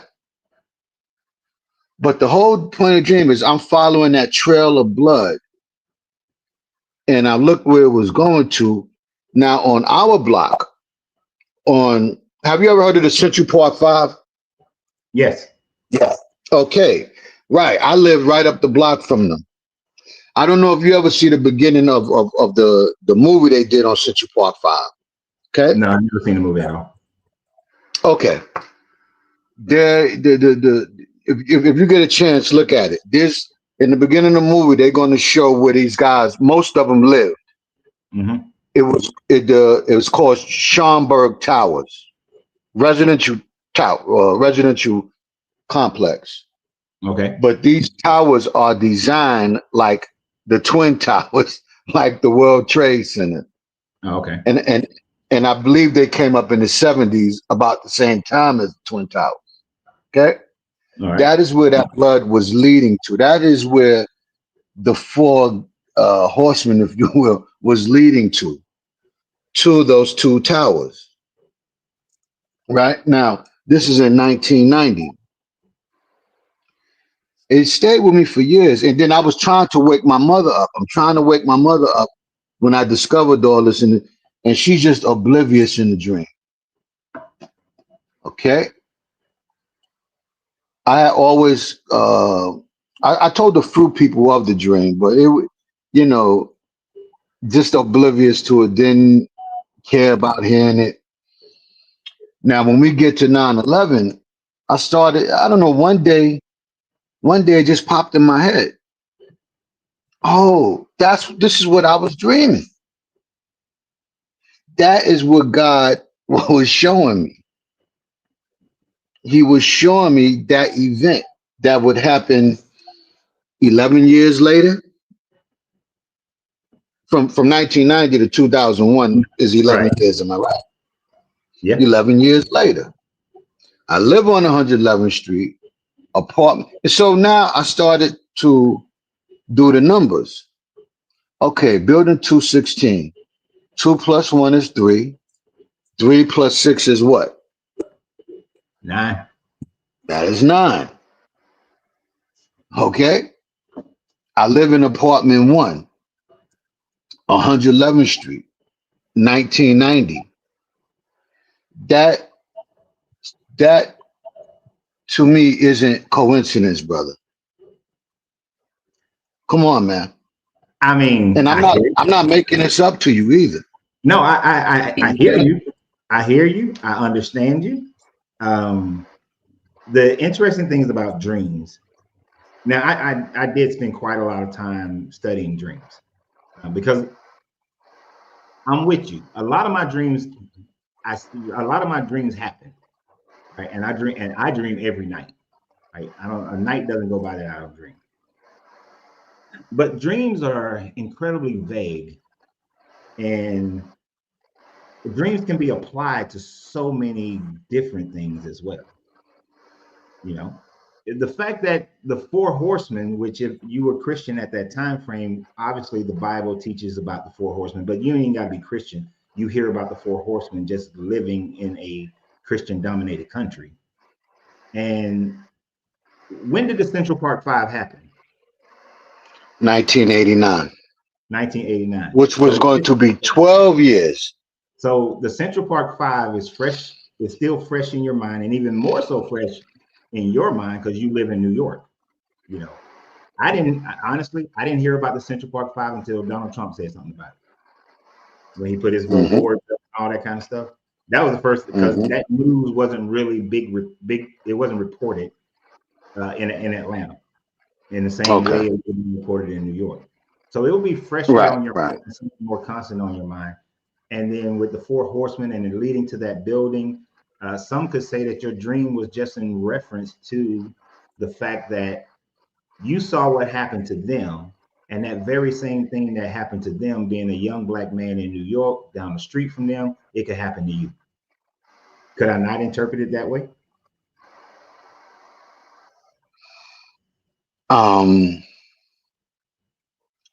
I guess you could. I mean, I could see you would interpret it that way. Yeah, I mean, because Uh, being from Atlanta, I still had sundown towns going on when I was a youth. So I had many dreams. I had dreams about being hung by white people because it mhm. was something that was common enough in the 80s in the outskirts of Atlanta and in Atlanta. So having that dream of it happening to me is not me predicting a future event, but something that my mind recognizes. So it could be just your mind recognizing what happened to the Central Park Five, knowing that it could happen to you.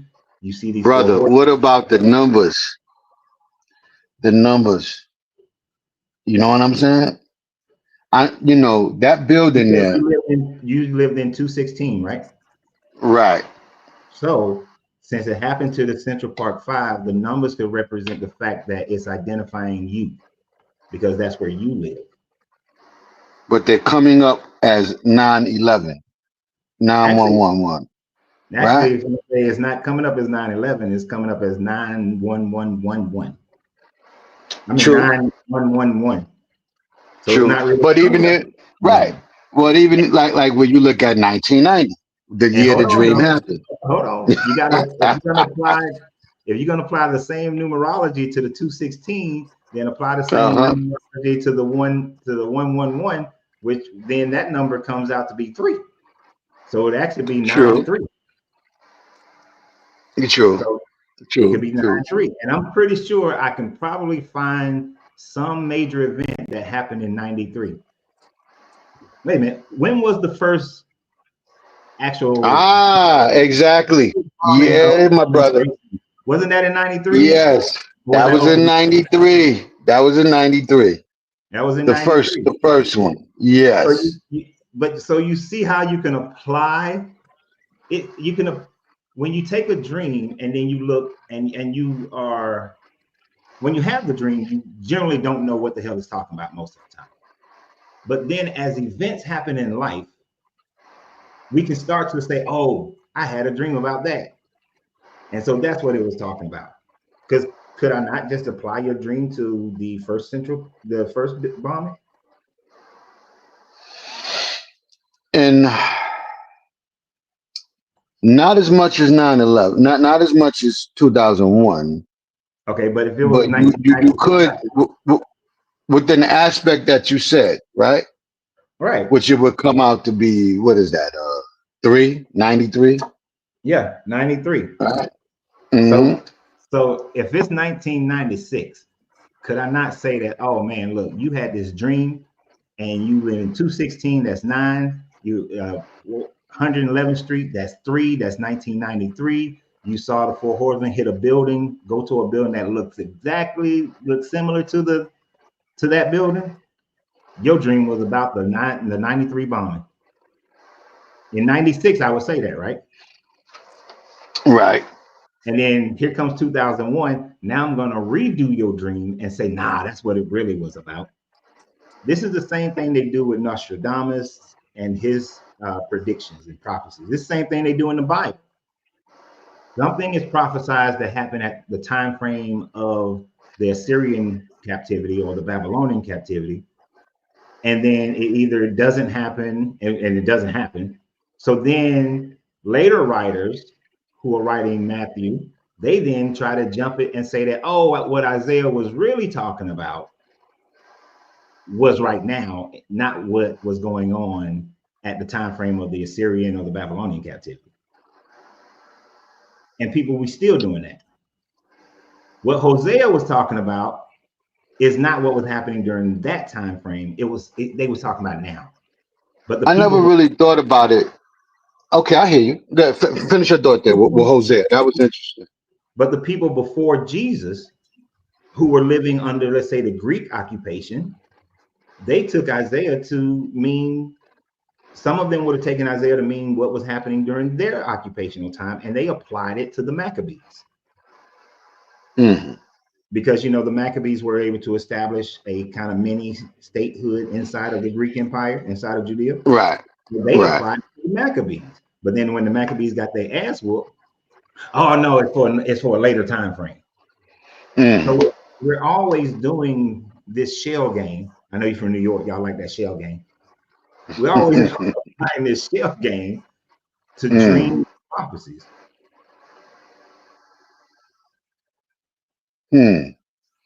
No, you got a point there. That's why I'm always cautious with I mean any paranormal story, but yeah, but particularly with dreams here.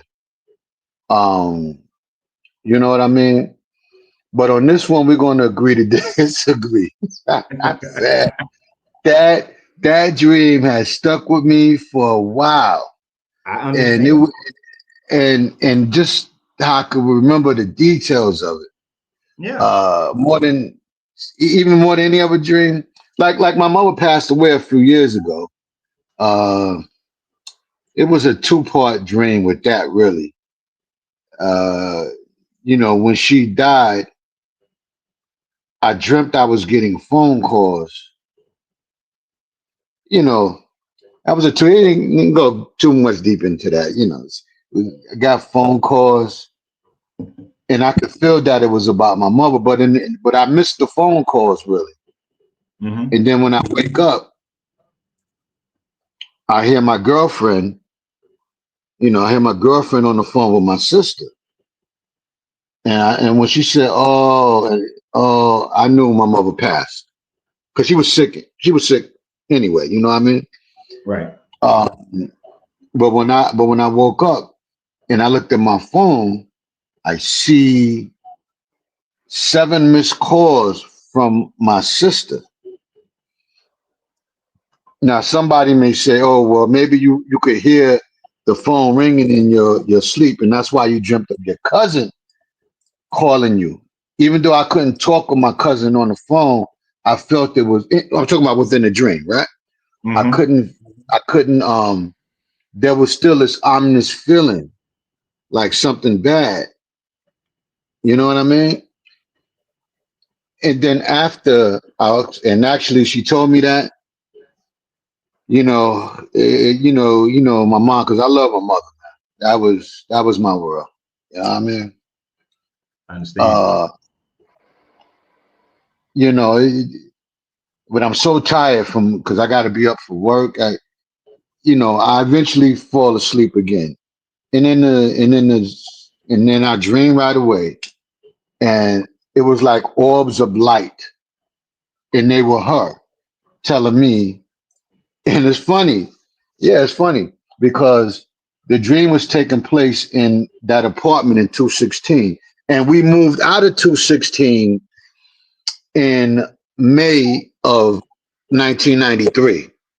Mm-hmm. Okay, we had lived in 216 for since 79. So what is that? For like 14 years.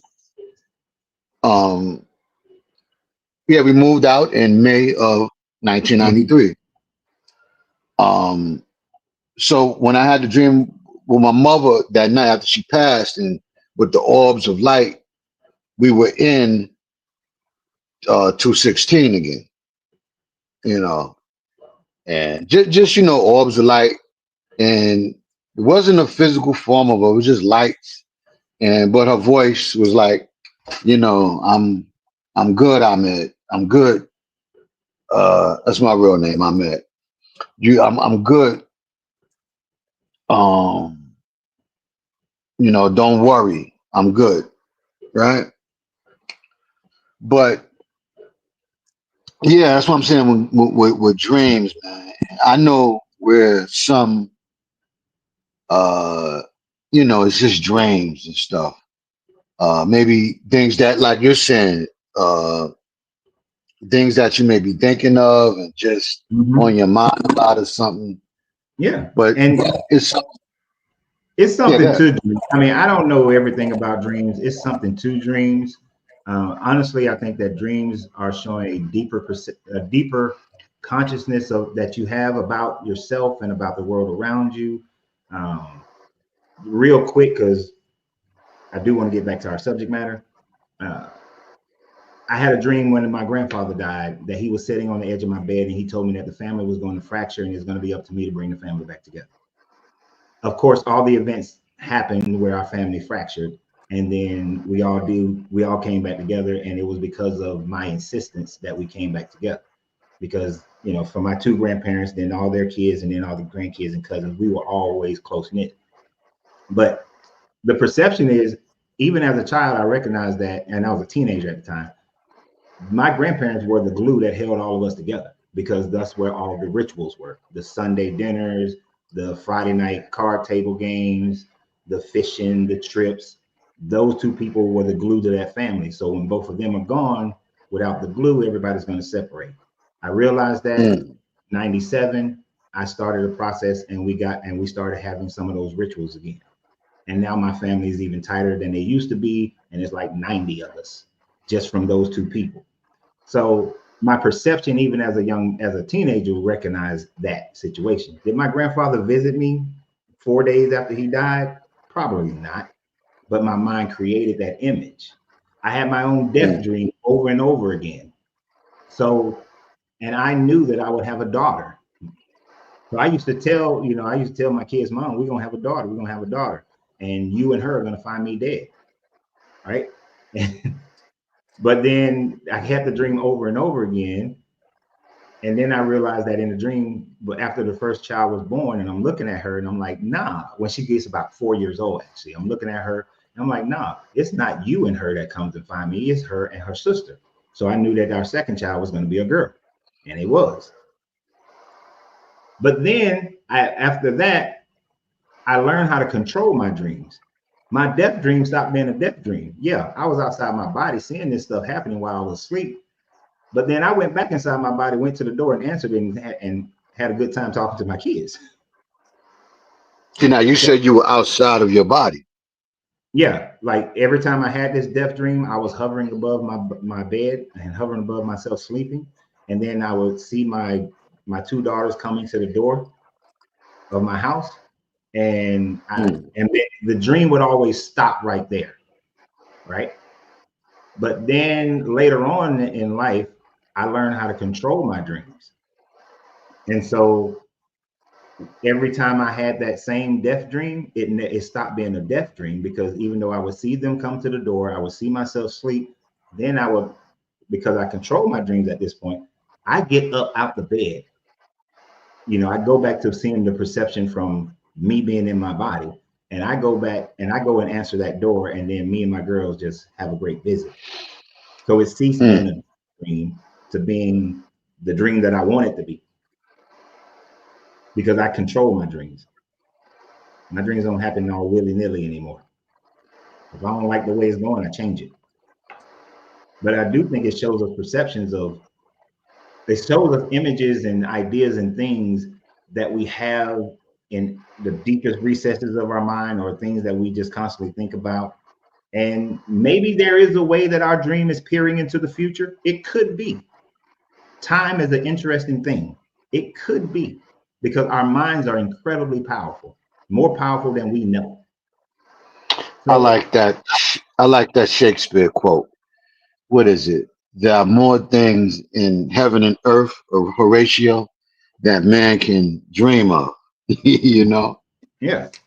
So Mm. we don't, I don't, and here's the thing, I wouldn't put that, let's say that when you die, your consciousness stays together, right?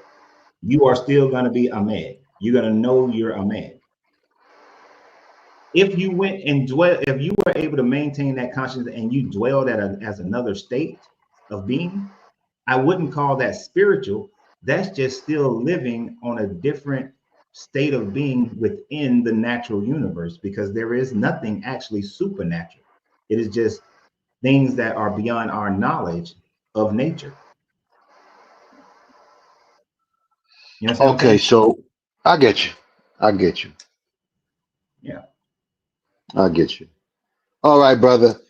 Let me get back to work here. I appreciate And that. I enjoyed the conversation. That was much better than the previous Joker that I was talking to. yeah, I heard a little bit of it. Yeah. Same here, brother. I appreciate you, legend. All right. Same here. Bye bye. Bye. All right. Why my button's not working? Oh hell. I can't. I'm clicking the button to remove legend, but it won't do. It's not working. I'm gonna refresh this page. I hope it doesn't drop the live for Facebook and YouTube. But I'm clicking buttons and it ain't working. Nope, I click refresh and that ain't working either. So it's still showing me legend. Oh, this is some bullshit laptop. When I told y'all I need a new laptop, I'm serious. I need a new laptop. Because even though I know legend is gone, I still see it's still on my screen. Legend, if you're still there, see if you can kick yourself because it's not allowing me to do it. Okay, it's going now. Let me see. Oh, I'm clicking and ain't nothing happening. This is some bullshit. Ah. Yeah. Angelina, I need a new computer laptop. This laptop is pissing me off. Why is it unresponsive? Let's see if I want. Yeah, I can't even scroll up and down to see comments. I can't put comments on the screen.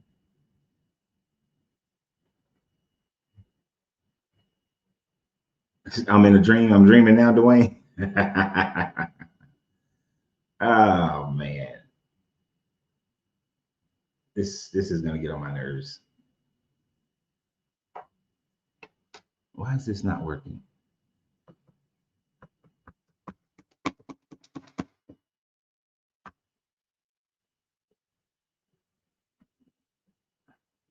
We are now having technical. Ladies and gentlemen, we are now having technical difficulties. It is not allowing me to click. Like it's hovering above and things are moving like they're supposed to move. But my keyboard clicks are not working at all. Let me see something. Please tell me it's not going to work that way.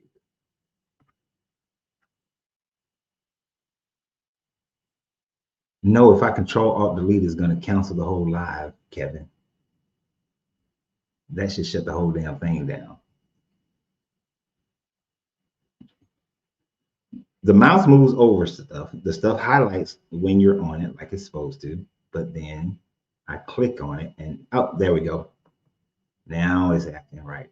Now it's acting right. There we go. The power of the mind. Let me make sure. Yep, there we go. All right, that's working. All right. All righty then.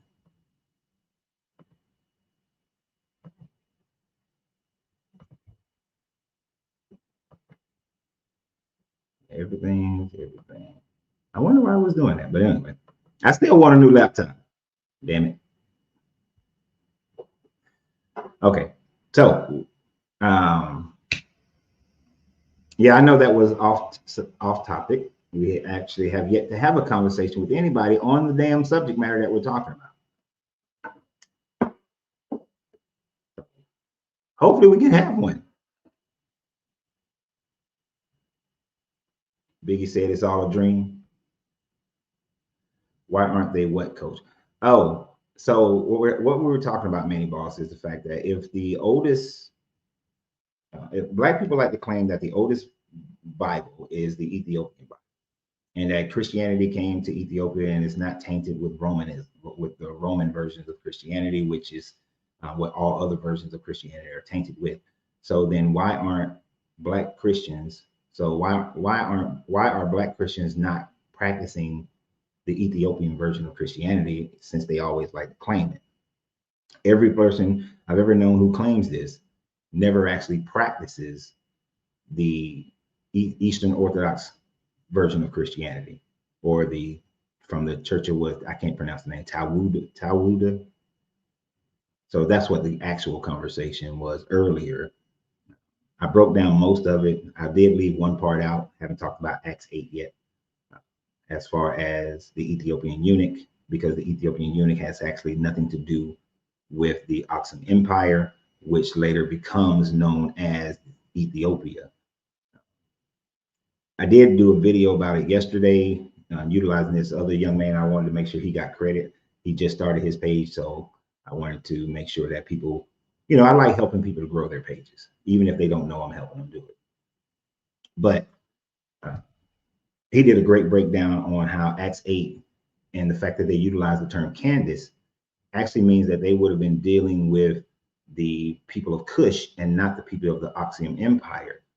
And since the Aksum Empire is what becomes Ethiopia, then the Ethiopian eunuch has absolutely nothing to do with Ethiopia, because the Greeks, which everything is written in Greek in the first century, the Greeks would have been utilizing they utilized the term Ethiopia to mean anyone south of Egypt, which the Cush would have been Sudan, but anyone south of Egypt, anyone in the people of Arabia, and even utilized it when they spoke about the people in India.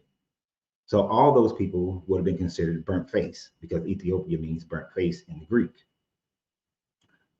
But so the claim that Christianity was in Ethiopia in the first century because of this Ethiopian eunuch is actually a lie, because the Aksum still practice their polytheistic religion long until we get to the 4th century.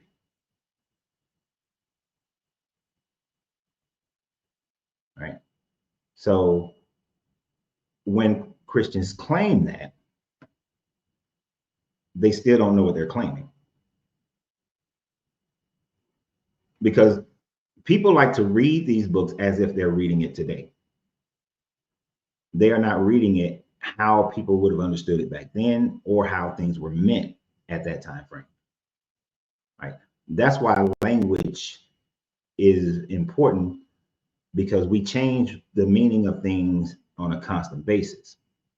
And to give you an idea of what I'm talking about, let me bring up this map. During I think this is one of them. During the 1st century, which is when this Ethiopian eunuch story is supposedly happening, Candace would have been up here in Cush. It would have not have been down here in Axiom, right? So the Ethiopian eunuch story is dealing with the Cushite people. It is not dealing with the people who are in the kingdom of Aksum, which is what becomes Ethiopia. We don't have this massive land area called the Aksum Empire that is Christian until 520. Around 520, this is when the Aksum Empire grows to its largest in the ancient world, which covers parts of Sudan, Eritrea, parts of Yemen, down to Djibouti and into the northern highlands of Ethiopia. So when people are claiming Ethiopia, they actually have no idea of what they're claiming, because they don't understand the timeline of when a kingdom was whatever a kingdom was at any given moment in time. I got this map too. I forgot to pull this one, or it might just be a replica. Yeah, so I brought this one up because the Cushite people, their capital, and they would have been called Meroe during the time frame of this so-called Ethiopian eunuch. He would have been going to the nation called Meroe at that time frame. Meroe is the only place that they use the title Candace. He was not in Axiom. He was not in Ethiopia, right? But everyone who was in this southern region below Egypt were considered Ethiopians. Even the Egyptians were considered Ethiopians. Axiom would have been considered that. the the Sabians, the Homerites, the Jebusites, all of these people would have been considered that, even all the way across to the Satavahanas would have been considered Ethiopians because it simply just means burnt face. So Acts 8 in no way, shape, or form demonstrates that the same Ethiopians that people who are claiming the oldest Bible are the same people. They are nowhere near the same people.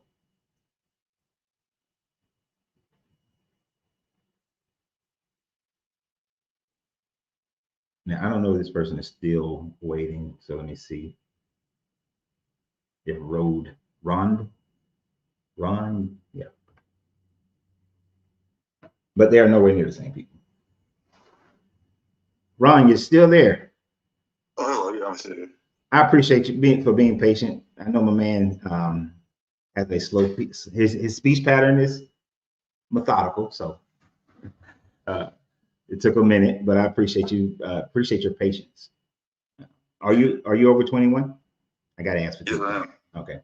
And are you a believer in the Bible God? Well, not in a literal sense. I'm more of a believer in myself. Okay. So I would say, and I wanted to say, I think there is proof of God, but I say that proof of God, if you want to see who God is, just look in the mirror. Okay. All right. That's my outlook. I heard you debating with the religious guy, but I think, well, one thing I do know is that we can't do anything without energy. Isn't there all energetic force that causes all things to exist, but that same energy is inside of you? Yes, I agree that all things are bearing energy, and you can't do nothing. And without energy, nothing can happen. And energy never dies; it just transmutes from one form to another. So I've heard some people say that is God. That God is just energy. So is that what you're saying? Yeah, exactly. That we can't that God that people are searching for is just the light force that animates everything. You know, we can't start a car without energy. We can't even be on this live without energy. It's like Right. we can't do anything without it. So where do people see God other than that energy force, that light force? Now, here's a question though. So in order for, and this is where I separate the two. I will agree with you on everything you just said about energy, except calling it God, because then that would mean that the energy must be intentional, has a consciousness. So do you think that there is a supreme conscious energy that has intentions of creation or meddling or and whatnot? Yes, I think that. I mean, I feel like that energy is us. Like you say, it just takes different shapes and forms. But I would say, being that energy takes different shapes and forms is very conscious. Okay. I think that it's just not. I think that we're just more blinded by our five senses, but in reality, we really have one sense. Okay. So, and correct me if I'm wrong. So you're saying that our shared consciousness would be God? If that's what you want to call it. Like you say, I think God's just a title. I wouldn't call it that because right. I'm saying God. I think that's just a title that we place upon the higher power, which is really just a life force that animates everything. If a person want to call it God, then so be it. But no, I don't believe in no, man sitting in the clouds holding his magical wand. Right. So for you, if correct me if I'm wrong, what you're saying is that God is just self. That you individually are your own God, and so right. is everyone else their own God. But there is no supreme God. Right. No, the supreme God would, from my perspective, it would simply just be yourself. Okay. I can't disagree with that because I have often said that you are the God of your own universe. So when people I hear people debating the Bible and all that, but from my perspective, I think people just take the Bible too literally and don't understand it was written as a code to give you a better understanding of yourself for whatever reason that they wanted to write. But I think that's just poetry that's to help you. That's actually to help you learn about the different virtues inside of you. All The right. different virtues that we go through in life. So You what? know, negative and positive, light and darkness. It always gives you a polarity. You notice the Bible always Mhm. gives you two or something. It gives you darkness and light. Adam and Eve, Cain and Abel. It's always dealing with the number two, which I think that represents, you know, universal polarity that we deal with. We got negative and positive, light and darkness. It's just showing you polarity. We always gonna have opposing factors to ourselves. Like we have times where we're happy, we have times where we're sad. I'm with you. I'm with you, except for the fact that I don't think that the Bible writers were that intuitive to that thought process. In all honesty, they were literally writing what they believed, and they thought that those things were literal things that were happening.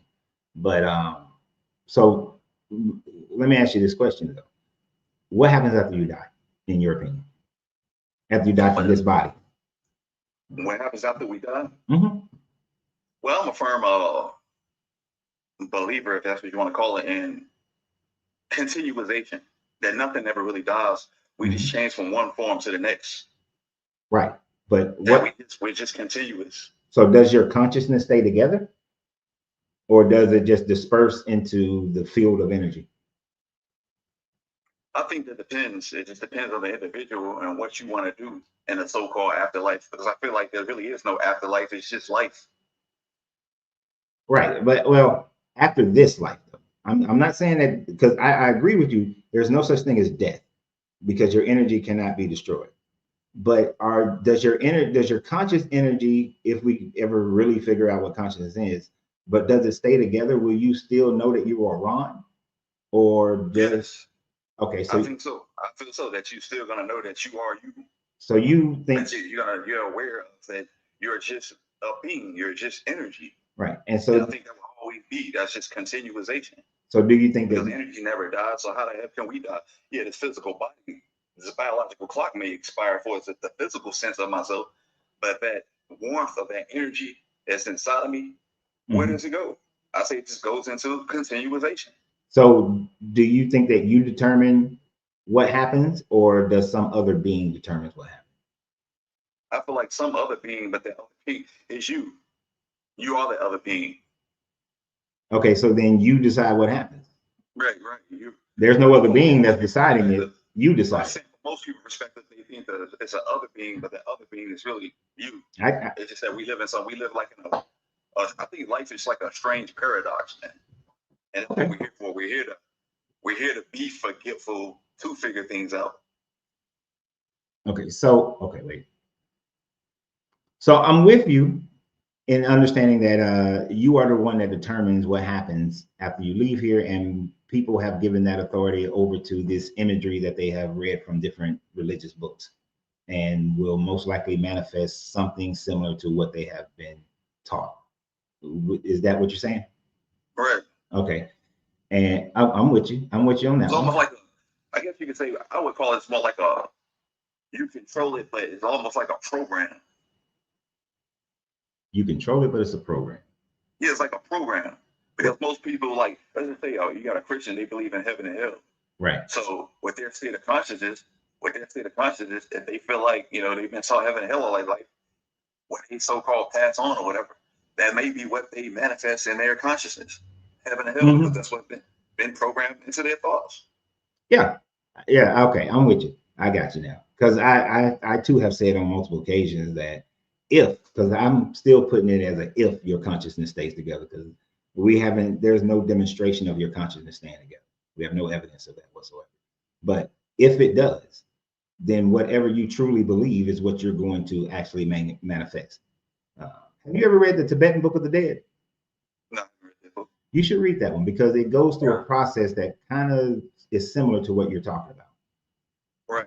Where But you the reason why I say that is because the reason why I stand on that is because I see that's what we're doing here in this physical material life that we deal with. It's almost like the things that we think of, if you focus on it long enough, it would manifest itself. I know that's how it worked for me. And I notice when you look around, like, can anything in this physical material realm exist without the power of thought? Absolutely not. With this cell phone that I'm on right now, somebody had to think of it before they actually manifest. Mm-hmm. Yeah, you would have enjoyed. Television, everything, you know, a car that you probably it had to be seen inside the mind first before it's manifested. So why can't that be like that in a so-called, you know, afterlife? That whatever you know, been programmed to believe in inside of yourself is what basically you will manifest. Yeah. Okay. I would also suggest the Kabbalion, because in the 7 Hermetic Principles, that is the law of mentalism. Now it gets into this whole the all. I don't agree with the whole concept of the all that it speaks of, but it talks about how everything that is manifested first must start as a thought, and then it materializes. And when you understand how serendipity works, which is what you're talking about here, once you focus on something long enough, your actions will start to move you in the circles where those things can be manifested. And the more and more you involve yourself in those circles, then that thought that you have will then become manifested, right? So it's not like you can't just sit in your house and say, "Oh, the check is in the mail, check is in the mail, and the shit come in the mail." That's not gonna happen. But you gotta take action just as well. Exactly, and that's the law of vibration and the law of polarity and law of rhythm all mixed, all bounded up together. So yeah, I'm with you. I understand you. I see it from a slightly different point of view, but I understand what you're saying, and I agree with you up until the point where I can't guarantee that our consciousness stay together. Right. Because well, I feel like everything is based on perspective. I feel like, you know, consciousness and energy is all synonymous. That energy cannot be created nor destroyed, so our consciousness can't be created nor destroyed. It just always was and always will be. Right. Now these physical bodies are temporary, but that life force inside of us, I just think it exists forever and forever, wherever it goes. You know, some people believe in heaven and hell. Some people believe in reincarnation. Wherever it, you know, happens, you know, beyond the physical aspect of ourselves, the internal or the energetic part is always going to be there. It's always going to be in existence. Right. I'm with you. Now, what about now? You said one thing that I do always like question. You said that we purposely forget, right? You said something to that effect. Because the question is always, okay, you can go on from this life and you can say that you're still going to be Ron, but what were you, since your energy has always been, was your energy a conscious state before you became Ron? Or, yes, I feel like it's so. So I then, feel like when I say forgetful, I'm speaking about this life. I feel like that's the reason why we're learning things and we're reading all these books, because we're trying to remember, or we're trying to learn or remember something. But if you forgot, if you was living a different life before, and then you forgot and came into this life, then why wouldn't you forget before you go into the next life? Right, it could be a possibility. That's what I'm speaking on. Okay. It could be a possibility.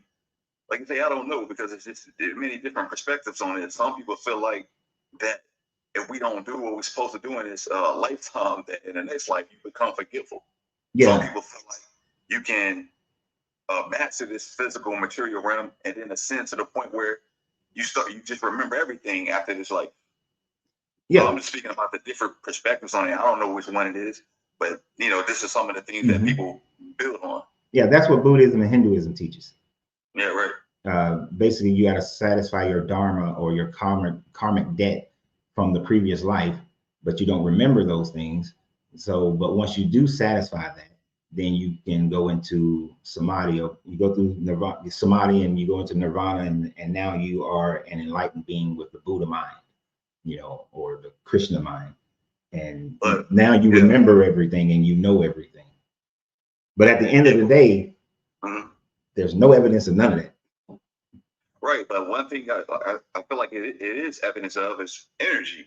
That's one thing I feel like I know without a doubt is that, you know, energy always will be. Yeah, that's agreeable. I'm 42, I don't feel the same way I did when I was 18. So I feel like in those years, I feel like I have shifted into many different states of consciousness from that point into now.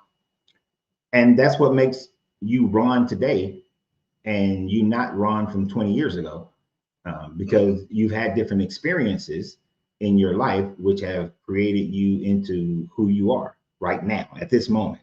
And tomorrow you're going to be slightly different because you're going to have some experiences today, right? But this is why I have the idea that you could not have been Ron in the past, because Ron in the past, in the previous life, didn't have any of the experiences that Ron in this life. because your experiences make up about 75% of who you are. Right. Right. So without your current experiences, you're not Ron from the past, even though I think what you're saying is that you are still the energy from the past, but you're not the same consciousness of the past. Right. Or basically what you're saying is it would be a different awareness. Yes. You can't possibly have the same awareness you have now in the previous life because you didn't have the experiences that you have now. Right. So you have to be, so your consciousness will be a new consciousness because it would have different information that it had in a past life. Different experiences, different knowledge base, you know, shit, not being disrespectful or nothing, but you could have been a woman 200 years ago in Siberia. A 200-year-old woman in Siberia is not going to be the same Ron as you are right now. Right. Which that's another belief system that people have, that we experience many different lives and different genders. Yeah, Buddha claimed that he experienced 10,000 lives. And then it was the realization of those 10,000 lives and going under the Bodhi tree and then going through samsara. He then elevated to the Buddha consciousness, which now he remembers everything, knows everything, and is living in this higher state with full knowledge of all that life. Right? That's what is claimed in what is claimed by the main Buddha. Now, of course, some other Buddhas come in and write different stuff later on, but that's what's claimed by the main Buddha. Right? There's a similar thing in Hinduism where you have that same experience. So I have a question for you. Uh-huh. I ain't trying to go too far out there in the water. I just wanted to know, I heard you speak about some things, I think, on YouTube. How do you feel about like indigenous cultures, especially tribes like the Dogon?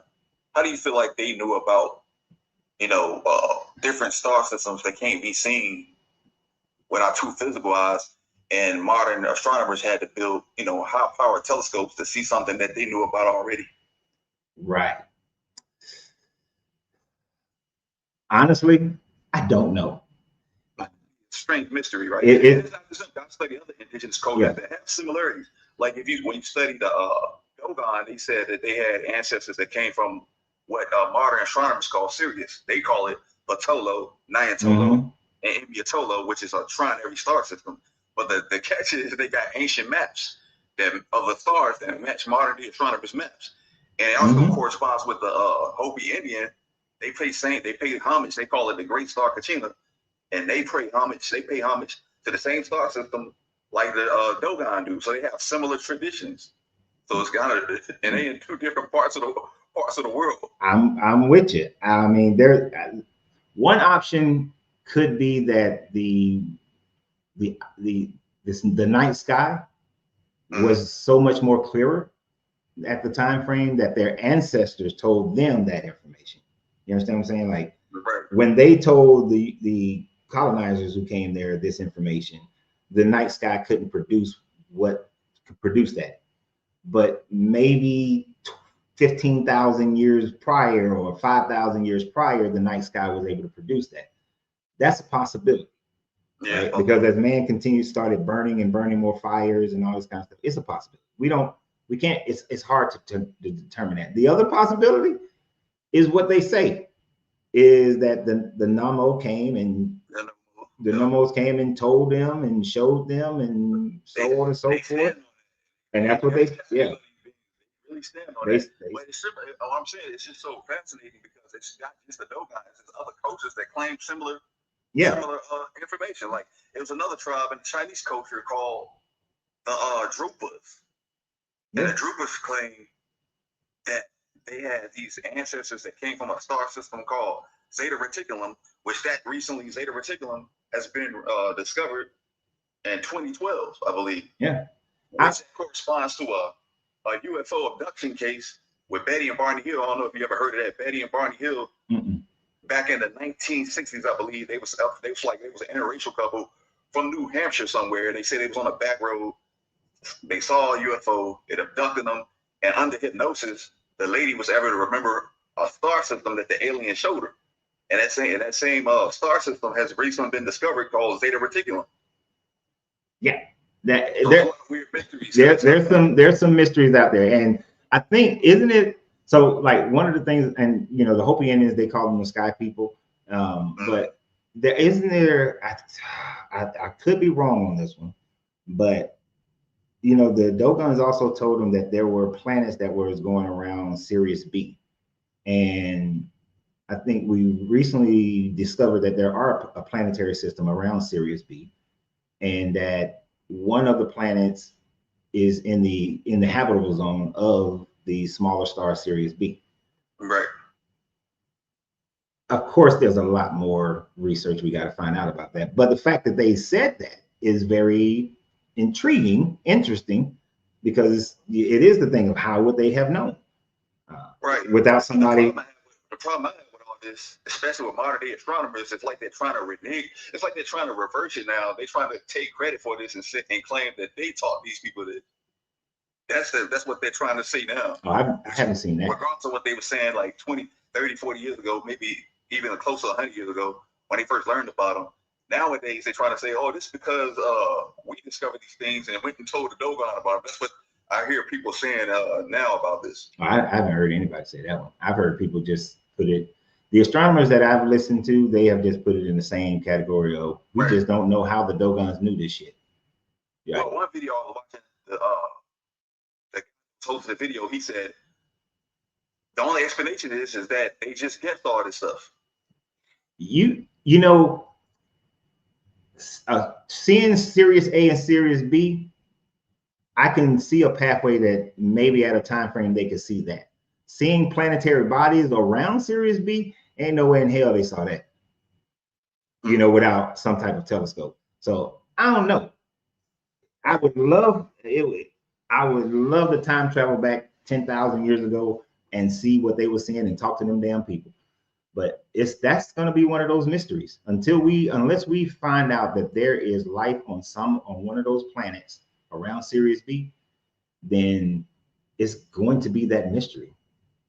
And for me, in order for someone to travel from Sirius B to Earth, they got to have either they had a generational ship, or these jokers knew how to fold space, or there's a wormhole or some type of gateway that allows them to travel faster than light speed without burning the hell up, because there is friction in space. We just don't have the technology to know. Right. And hold on, principalities in higher places know things that they just not revealing to us. That's the only thing I can really say about that. Principalities in higher places. What I would call those principalities aliens. I wouldn't call them. What would you call them? I guess our government. Oh, you talking about them jokers? Yeah. Oh, well, yeah. I mean, of course, there are things that the government knows that we're not telling everybody.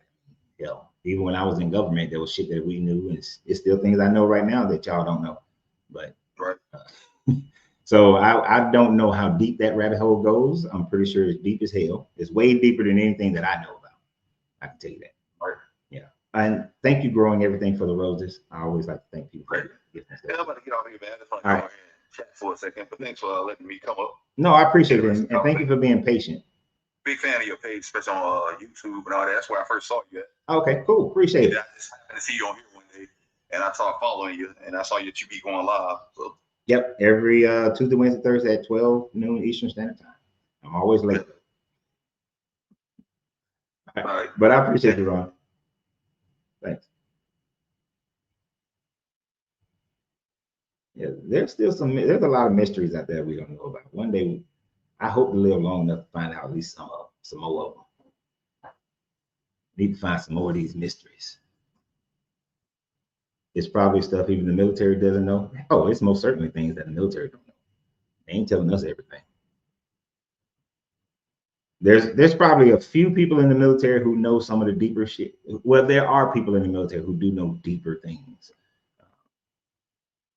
You know, if I would have, my level of shit is probably like right now. See if I can make it smaller. Like about right there. I'm pretty sure there's some levels to this shit that we don't know. But I do understand the concept of we are energy, but we still have to discover this consciousness and what the hell it really is, how it functions, and so on and so forth.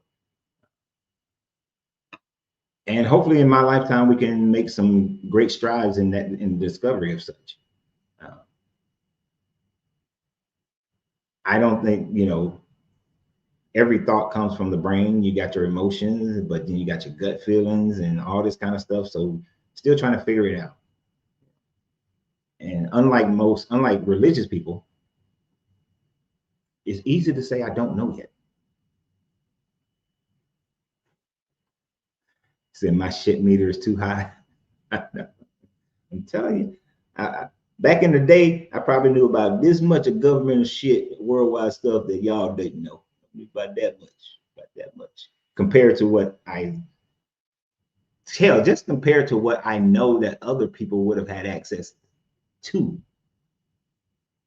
Meaning that I don't know what they had in there, but I knew way more shit than I knew, right? So, yeah, they ain't gonna tell. You still don't. No, compared to the depths of things that happen on this planet, you're right, Marion. In comparison, I don't know anything. Right? There are secrets on top of secrets on top of secrets on top of secrets of things that I have no clue to. But I know more than you. I'll just bullshit. I mean, I do know more shit that's happened. But most of my stuff is old now. Yeah, most of it be old. But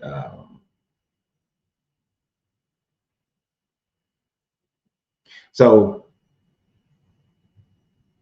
nobody wants to talk about why. This is the second day in a row that nobody wants to talk about my damn subject matter. Now I done went over it though. I thought I would get some Christian who would come in here and talk about Acts 8, but I went ahead and gave you guys the information about Acts 8. Acts 8 is in nowhere, shape, or form talking about the Ethiopia that wrote or created their version of Christianity. But so many people want to hinge on it. Now, what's the psychology of that? The psychology is that they have been so ingrained with this religion, indoctrinated into it, that they still want to hold on to Christianity. But because they don't want to seem like they're still under the colonizers' version of Christianity, then they jump to this version, this Ethiopian version, this book, and claim that to be truth of Christianity being in Africa before it was in Rome. And here's the fallacy in that. Christianity was in Rome before it was in Ethiopia, right? Before it was in Aksum, it was already in Rome. The same time frame that Christianity went into Egypt, it went into Europe, right? So even when they claim that Ethiopia went to Africa, understand you're only talking about Egypt and Kush. You're not talking about West Africa, Central Africa, Southeast, Southern Africa, Southwest Africa. You're not talking about the overwhelming majority of Africa. You're just talking about one little place, Egypt, Kush. That's about it. And so Christianity was definitely in Rome before it ever got to the West African heritage that the overwhelming majority of people who are in the diaspora right now, it was there before they got their version of Christianity, which is the European Romanized version of Christianity, right? Did it start like in Anatolia, Rome first? Yeah, so even in Anatolia would be Turkey, but Turkey was controlled by Rome. So you're right. First century, second century spread of Christianity went all throughout the Roman Empire. So even though it hadn't become the state religion of Rome yet, You still have, you have until about around 380, 382, 381 when it becomes a state religion. It still was in it started in the Levant, and then it migrated throughout the Roman Empire. So it was in Rome before it was in around the same time that it went to Egypt. But it in no way, shape, or form was in the overwhelming majority of Africa. That's like somebody took one little hit of salt in your food and saying, oh, all the food is salty. Now, all the food is not salty. You just got a little bit on one little part. That's it.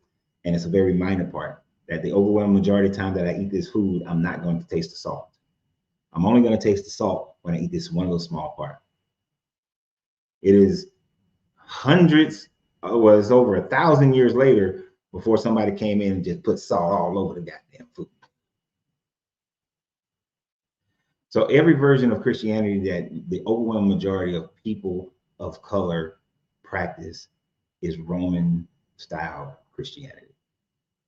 And nobody even knows what was going on. Well, I ain't gonna say we don't know.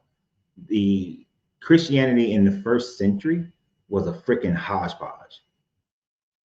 There were so many variations of Christianity in first century, second century, third century. It's not until the end of the fourth century that you start getting Christianity isolated into one primary form of Christianity. Before that, just like you got various, 42,000 variations of Christianity today, you had hundreds, you most likely had, I ain't gonna say it was 42,000 versions back then, but you probably had a good couple of hundred versions of Christianity by the time you get to the Council of Nicaea or Emperor Theodosius making Christianity the religion of Rome, before King Azana makes Christianity the state religion of Ethiopia. You have at least a couple hundred, if not a couple of hundred different versions of Christianity that was going. So when they say that we have the right version of Christianity or the original version of Christianity, there is no way of knowing what was the original version or who was teaching the right version of Christianity. You wouldn't be able to identify that. It's a virtual impossibility. The Jesus character never wrote anything. There's not one writing. There's no gospel of Jesus. There's no epistles of Jesus. Didn't write a thing. Everything is written by someone else, and nothing is written by someone who was standing right there. And here's the funny part about that. Even if somebody was standing right there, you're gonna have, if you got 12 jokers, you're gonna have 12 different versions.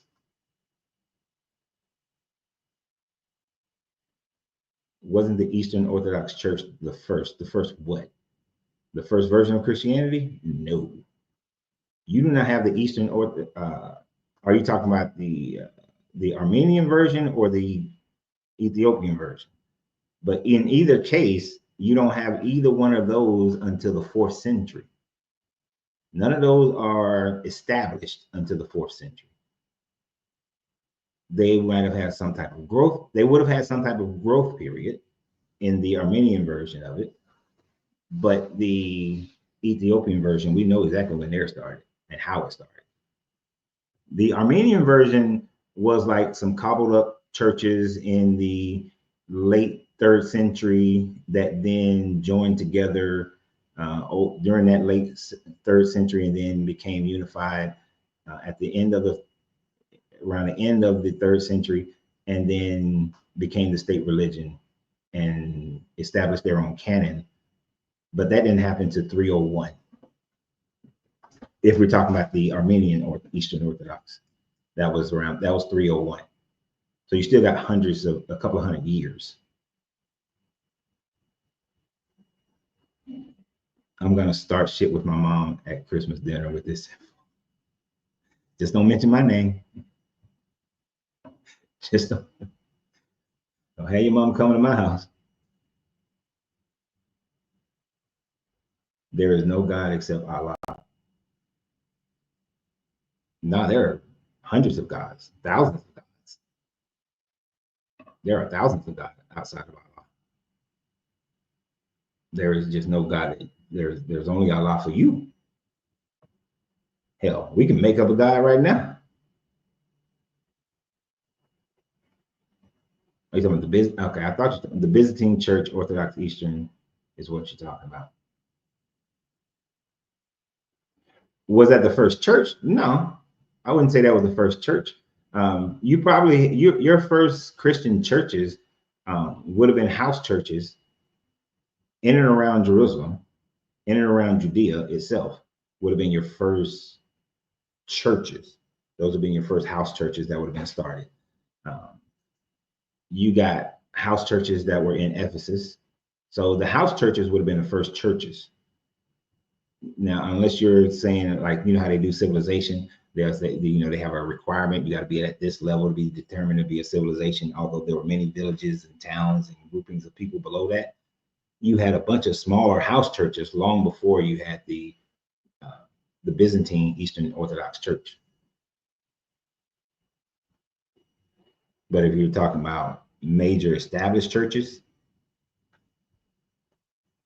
it would be in that category, but you probably had your churches you still probably had your churches in Jerusalem and Ephesus rather, and Corinth before that. When did the Byzantine Eastern Orthodox Church formalize? And that's the part about it. Like when you look at these church histories, you can get a date,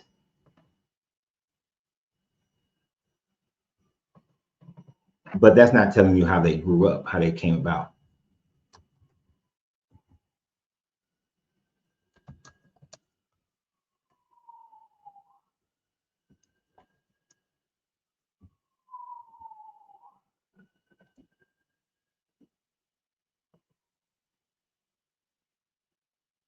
So for them in their church history, what they claim is that they were founded by Jesus Christ, formally established in 33 CE on the day of Pentecost. However, it officially separated from the Western Roman Catholic Church in 1054 in an event called the Great Schism. So basically, the Eastern Orthodox Church, the Byzantine Eastern Orthodox Church, was nothing more than the Roman Catholic Church, and then they separated in 1054 and claimed that their origin was established by Jesus. So pretty much rewriting and creating their own histories. But archaeology shows us that there were house churches in that first century, in cities like Jerusalem, Antioch, Corinth, so in Alexandria.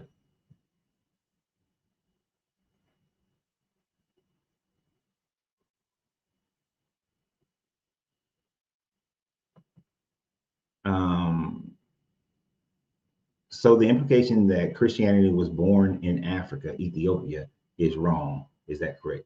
Yeah, it's wrong as hell. That is correct. It was not born in Ethiopia at all. Christianity didn't come to what we would call Ethiopia until 330 CE. That is when it became known to the Oxumites. It would have become earlier. Would it have become known to the Cushite people? Sure. Through the Egyptians? Yeah. Because it pretty much was part of the Roman Empire or right next door to it? Yeah. But even those Cushite people of Monroe were conquered later by the Aksum, the people of Aksum. But the people of, and that wasn't until 520. And that is where the Candace would have been located. But it didn't come to Ethiopia, in the lands that we would call Ethiopia, until 330.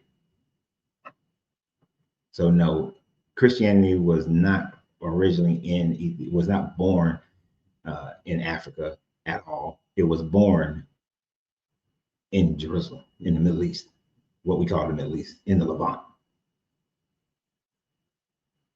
You know, so, but of course, these people will rewrite their histories.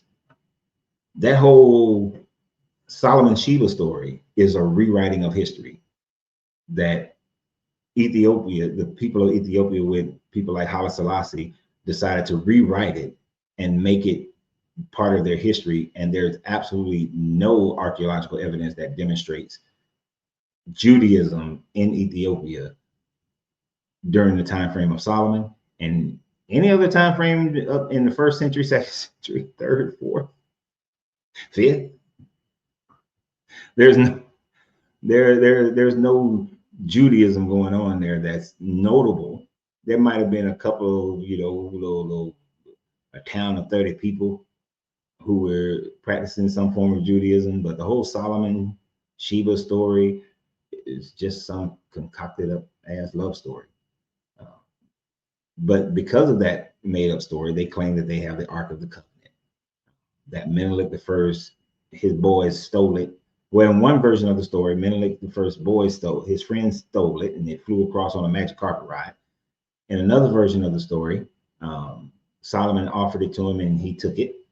So in the version of the story where his friends stole it, Menelik said no, but his boys took it. And in the other version, Menelik said yes, and then it just was given. And then this little church claims that they have it, that they have the Ark of the Covenant. Yet they won't let nobody see it. Now, I want you to think about that for a second.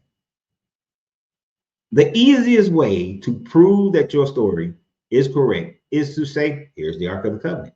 And if the Ark of the Covenant got the power that they claim it has in the Bible, then you shouldn't be worried about somebody stealing it, taking it, even though it did get taken in one of those stories in Kings, one of those King stories. I think it did get taken.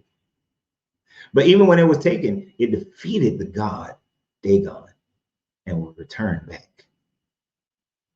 So in today's world, if you had the Ark of the Covenant, and that would be the biggest flex for Ethiopia, right?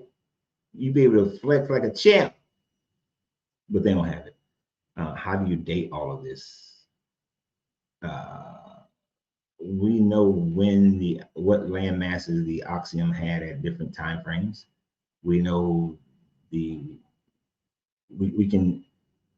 archaeology demonstrates when the Cushites were calling themselves Candace. It had the title Candace, had when they were in control of the area that we now call North Sudan, the northern parts of Sudan. We got the records of when, and you can utilize the records of when the Romans fought against these different people, the records of when the Oxium Empire grew and fought and conquered other people, other nations. So it's just putting all the records together of who conquered who and when.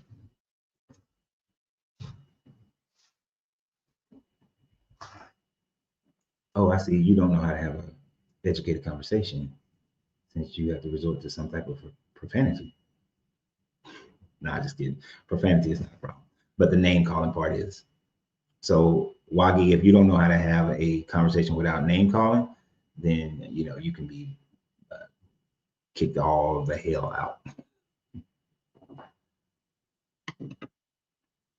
So, but that's the quickest way to also get ignored. See, I was giving you some attention, but then you don't know how to handle it. Childish.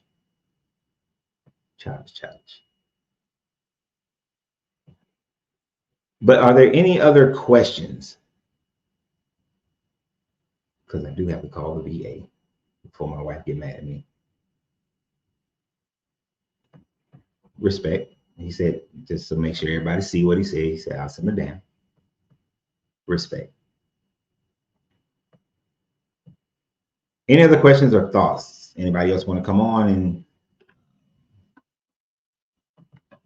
state their opinions and thoughts or facts or whatever you got? Reminder, I will be tomorrow night, 7 p.m. East Central Standard Time Frame, 7 p.m. Central Standard Time Frame. I will be on Truth Wanted. It's only an hour and a half, so make sure you are on time. I will definitely be on time because it's somebody else's show, so I have to be on time. Plus, I have to be on with them an hour before we even start, so I will definitely be on time with Truth Wanted tomorrow evening at 7 p.m. Central Standard Time frame. So I look forward to seeing you guys there, on that channel. December 14th, I'm doing a webinar on 9 businesses you need to start in 2026 because y'all need to get your money up. Everybody needs to get their money up. The things that you're going to be facing over, I mean, it's always, I ain't gonna say over the next 4 years or 3 years and all that kind of stuff. Just what you have to deal with on a daily basis, no matter who is in government, who is in charge. I don't really give two shits about that as far as getting your money up. So you need to get your money up. You need to get the person who said that life won't buy, that money can't buy you happiness. That was a rich person tricking the shit out of some poor people. Because the majority of happiness that you have in your life, you had to pay for it. If you're happy that you live in a house or you got a roof over your head, you had to pay. You're happy with your clothes, you had to pay for it. You're happy with your car, you had to pay for it. So every goddamn thing, you had to pay for it. Yeah, December 14th, that's what that webinar is going to be about. It is, you can find the link in the description of this video on YouTube. You can find it in the first comment on Facebook. And I'll post the link again here for that webinar because you don't want to miss it. Y'all, some of y'all were crying about missing my Financially on Fire one that I did back in the spring. It'll come back around, but you got to wait for it. But you need to get your money right, and then don't give it to a pastor. You give it to a pastor, your money gonna be gone, and then you're gonna be broke. Like me and Ron was saying, the check ain't coming in the mail just because you sit up there and you think about it. Now you gotta put some action behind this shit. You ain't put no action behind it, ain't shit gonna happen for you. All things require action. All things require action. So December 14th, that webinar will be going on. And like I said, Friday, tomorrow, I'll be on Truth Wanted. It'll be interesting being a co-host on a show. I haven't co-hosted on anyone's show since 2017 was the last time when I was on Kevin Wesley's shows.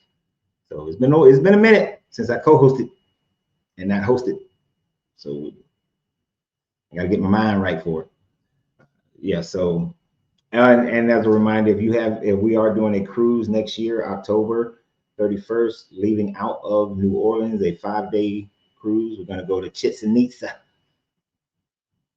We're gonna take the excursion to Cenote, Chichen Itza, go see one of the pyramids down in Mexico on the Yucatan Peninsula. I bought my ticket yesterday evening. Oh, cool. Yeah. Sharon said she bought her ticket yesterday evening.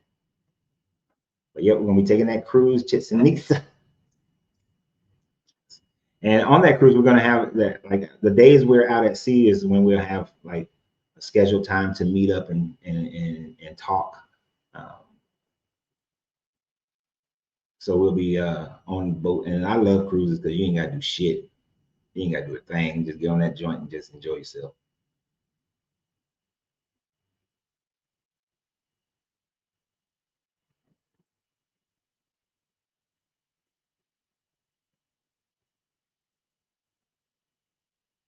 I don't even know what your comment is referring to, Out of Babylon.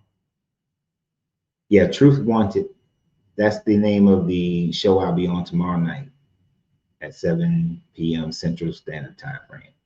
It's Truth Wanted. That is the exact way to spell it.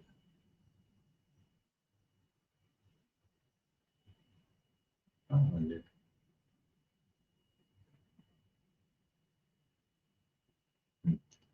Yeah. So, well, I guess that's about it. Yeah, it'll be live, Jennifer. Jennifer, it's a live show. It's a live call-in show on Truth Wanted. You actually have to use your phone, I guess. But yeah, it's a live call-in show. It is the largest atheist show. So yeah. Is there a link to register for the cruise? No, there's not a link. If you go to my Facebook page at Coach Renz 33 on my Facebook page, I got a featured comment. I mean, featured post rather, and it has all the information as to what boat, and which excursion, if you choose to go on that excursion with us, to take. I didn't block off cabins and no shit like that. I'm gonna be honest, I don't trust y'all, so I ain't block off cabins.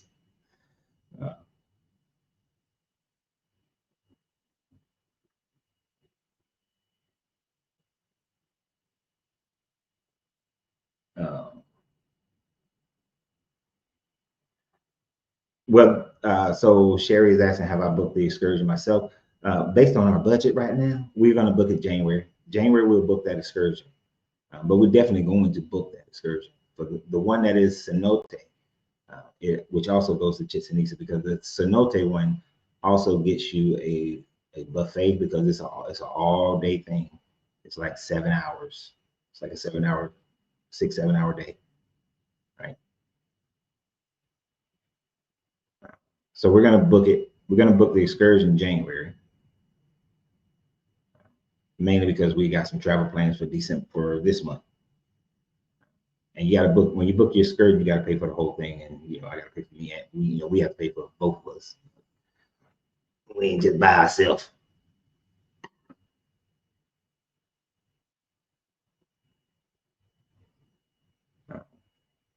And you have time to book excursions. Excursions usually are some of the last things that are booked on cruises.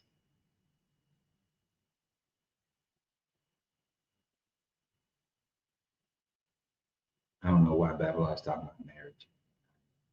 Did I say anything about marriages today? But yeah, so go to my Facebook page. You'll see the link. Not the link. You'll see the post, and it'll tell you all the information so that you can call whoever books your cruises, and you'll be able to. Or we just went to Carnival directly and booked the cruise, and we are doing the payment plan, the 9-month payment plan, just to make it easy, so you can just set it and forget it. And then next month we'll book the excursion for Cenote. And so that you'll have confidence, Sherry, I'll make sure you know when I book it. When are you in Baton Rouge and New Orleans stopping dates? So we'll be in New Orleans. We'll be in New Orleans on the 21st of December, overnight. Don't know what part of New Orleans we're going to be in yet, because my wife hasn't booked the hotel. But we'll be overnight in New Orleans on the 21st of December. Then we'll be in Atlanta on the 22nd, but that's just going to be overnight. Then we'll be in, I got to do it this way in order to get the days right.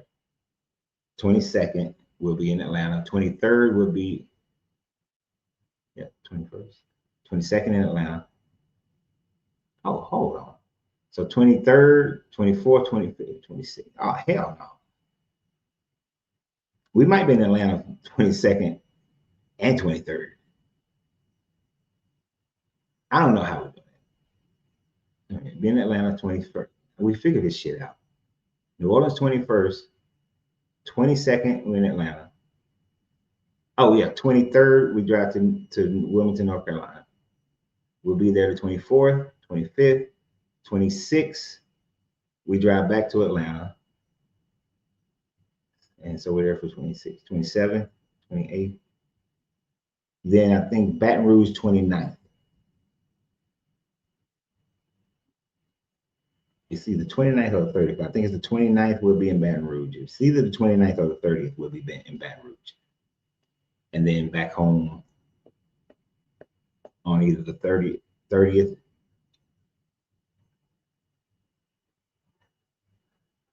Yeah, we'll be back. Yeah, 29th we'll be in Baton Rouge because then we want to be back here New Year's Eve. That's the 30th. Got it. So that's the travel plans. But I'll, as we're traveling, I'll be able to let you know. I ain't gonna lie. We can, me and that young lady will be like, well, let's stay an extra day.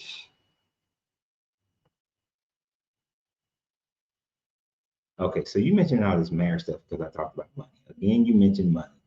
I know most do not understand marriage, but money is not it. Again, what is, let's figure out why we are dying, I believe, should be our greater focus. Well, you're gonna die. Your body is gonna die. You ain't gonna stop that for a while. We are way away from technology to stop that, bro. I don't know why mentioning money has anything to do with marriage, other than the fact that getting married is gonna cost you more money. When getting married should grant you more money, but people don't know what the fuck they doing when they get married. They get married and they marry each other physically, but they sure hell don't marry each other financially. And they marry be off. That's why most marriages end because of financial reasons or sex reasons.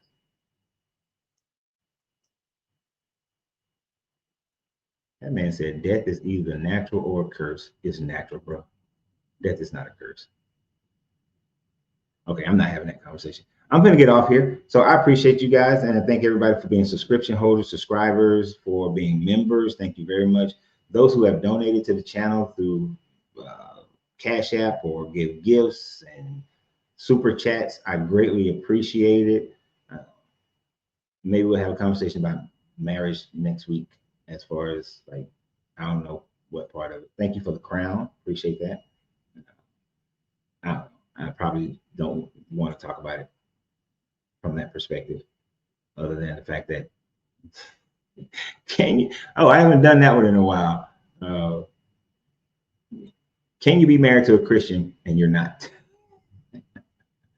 Well, somebody said that death is a curse. That's just dumb. Death is not a curse. Only if you're looking at it from the Bible is death a curse. But anyway, I appreciate you guys. I got to call the VA so I can be on hold for like 2 hours. So y'all have a great day, and always remember, you have to free yourself to be yourself, because your greatness is non-negotiable. Good journey, good vibrations. And I hope to make some more videos today, but it depends on how long I'm on hold with the VA. So deuces.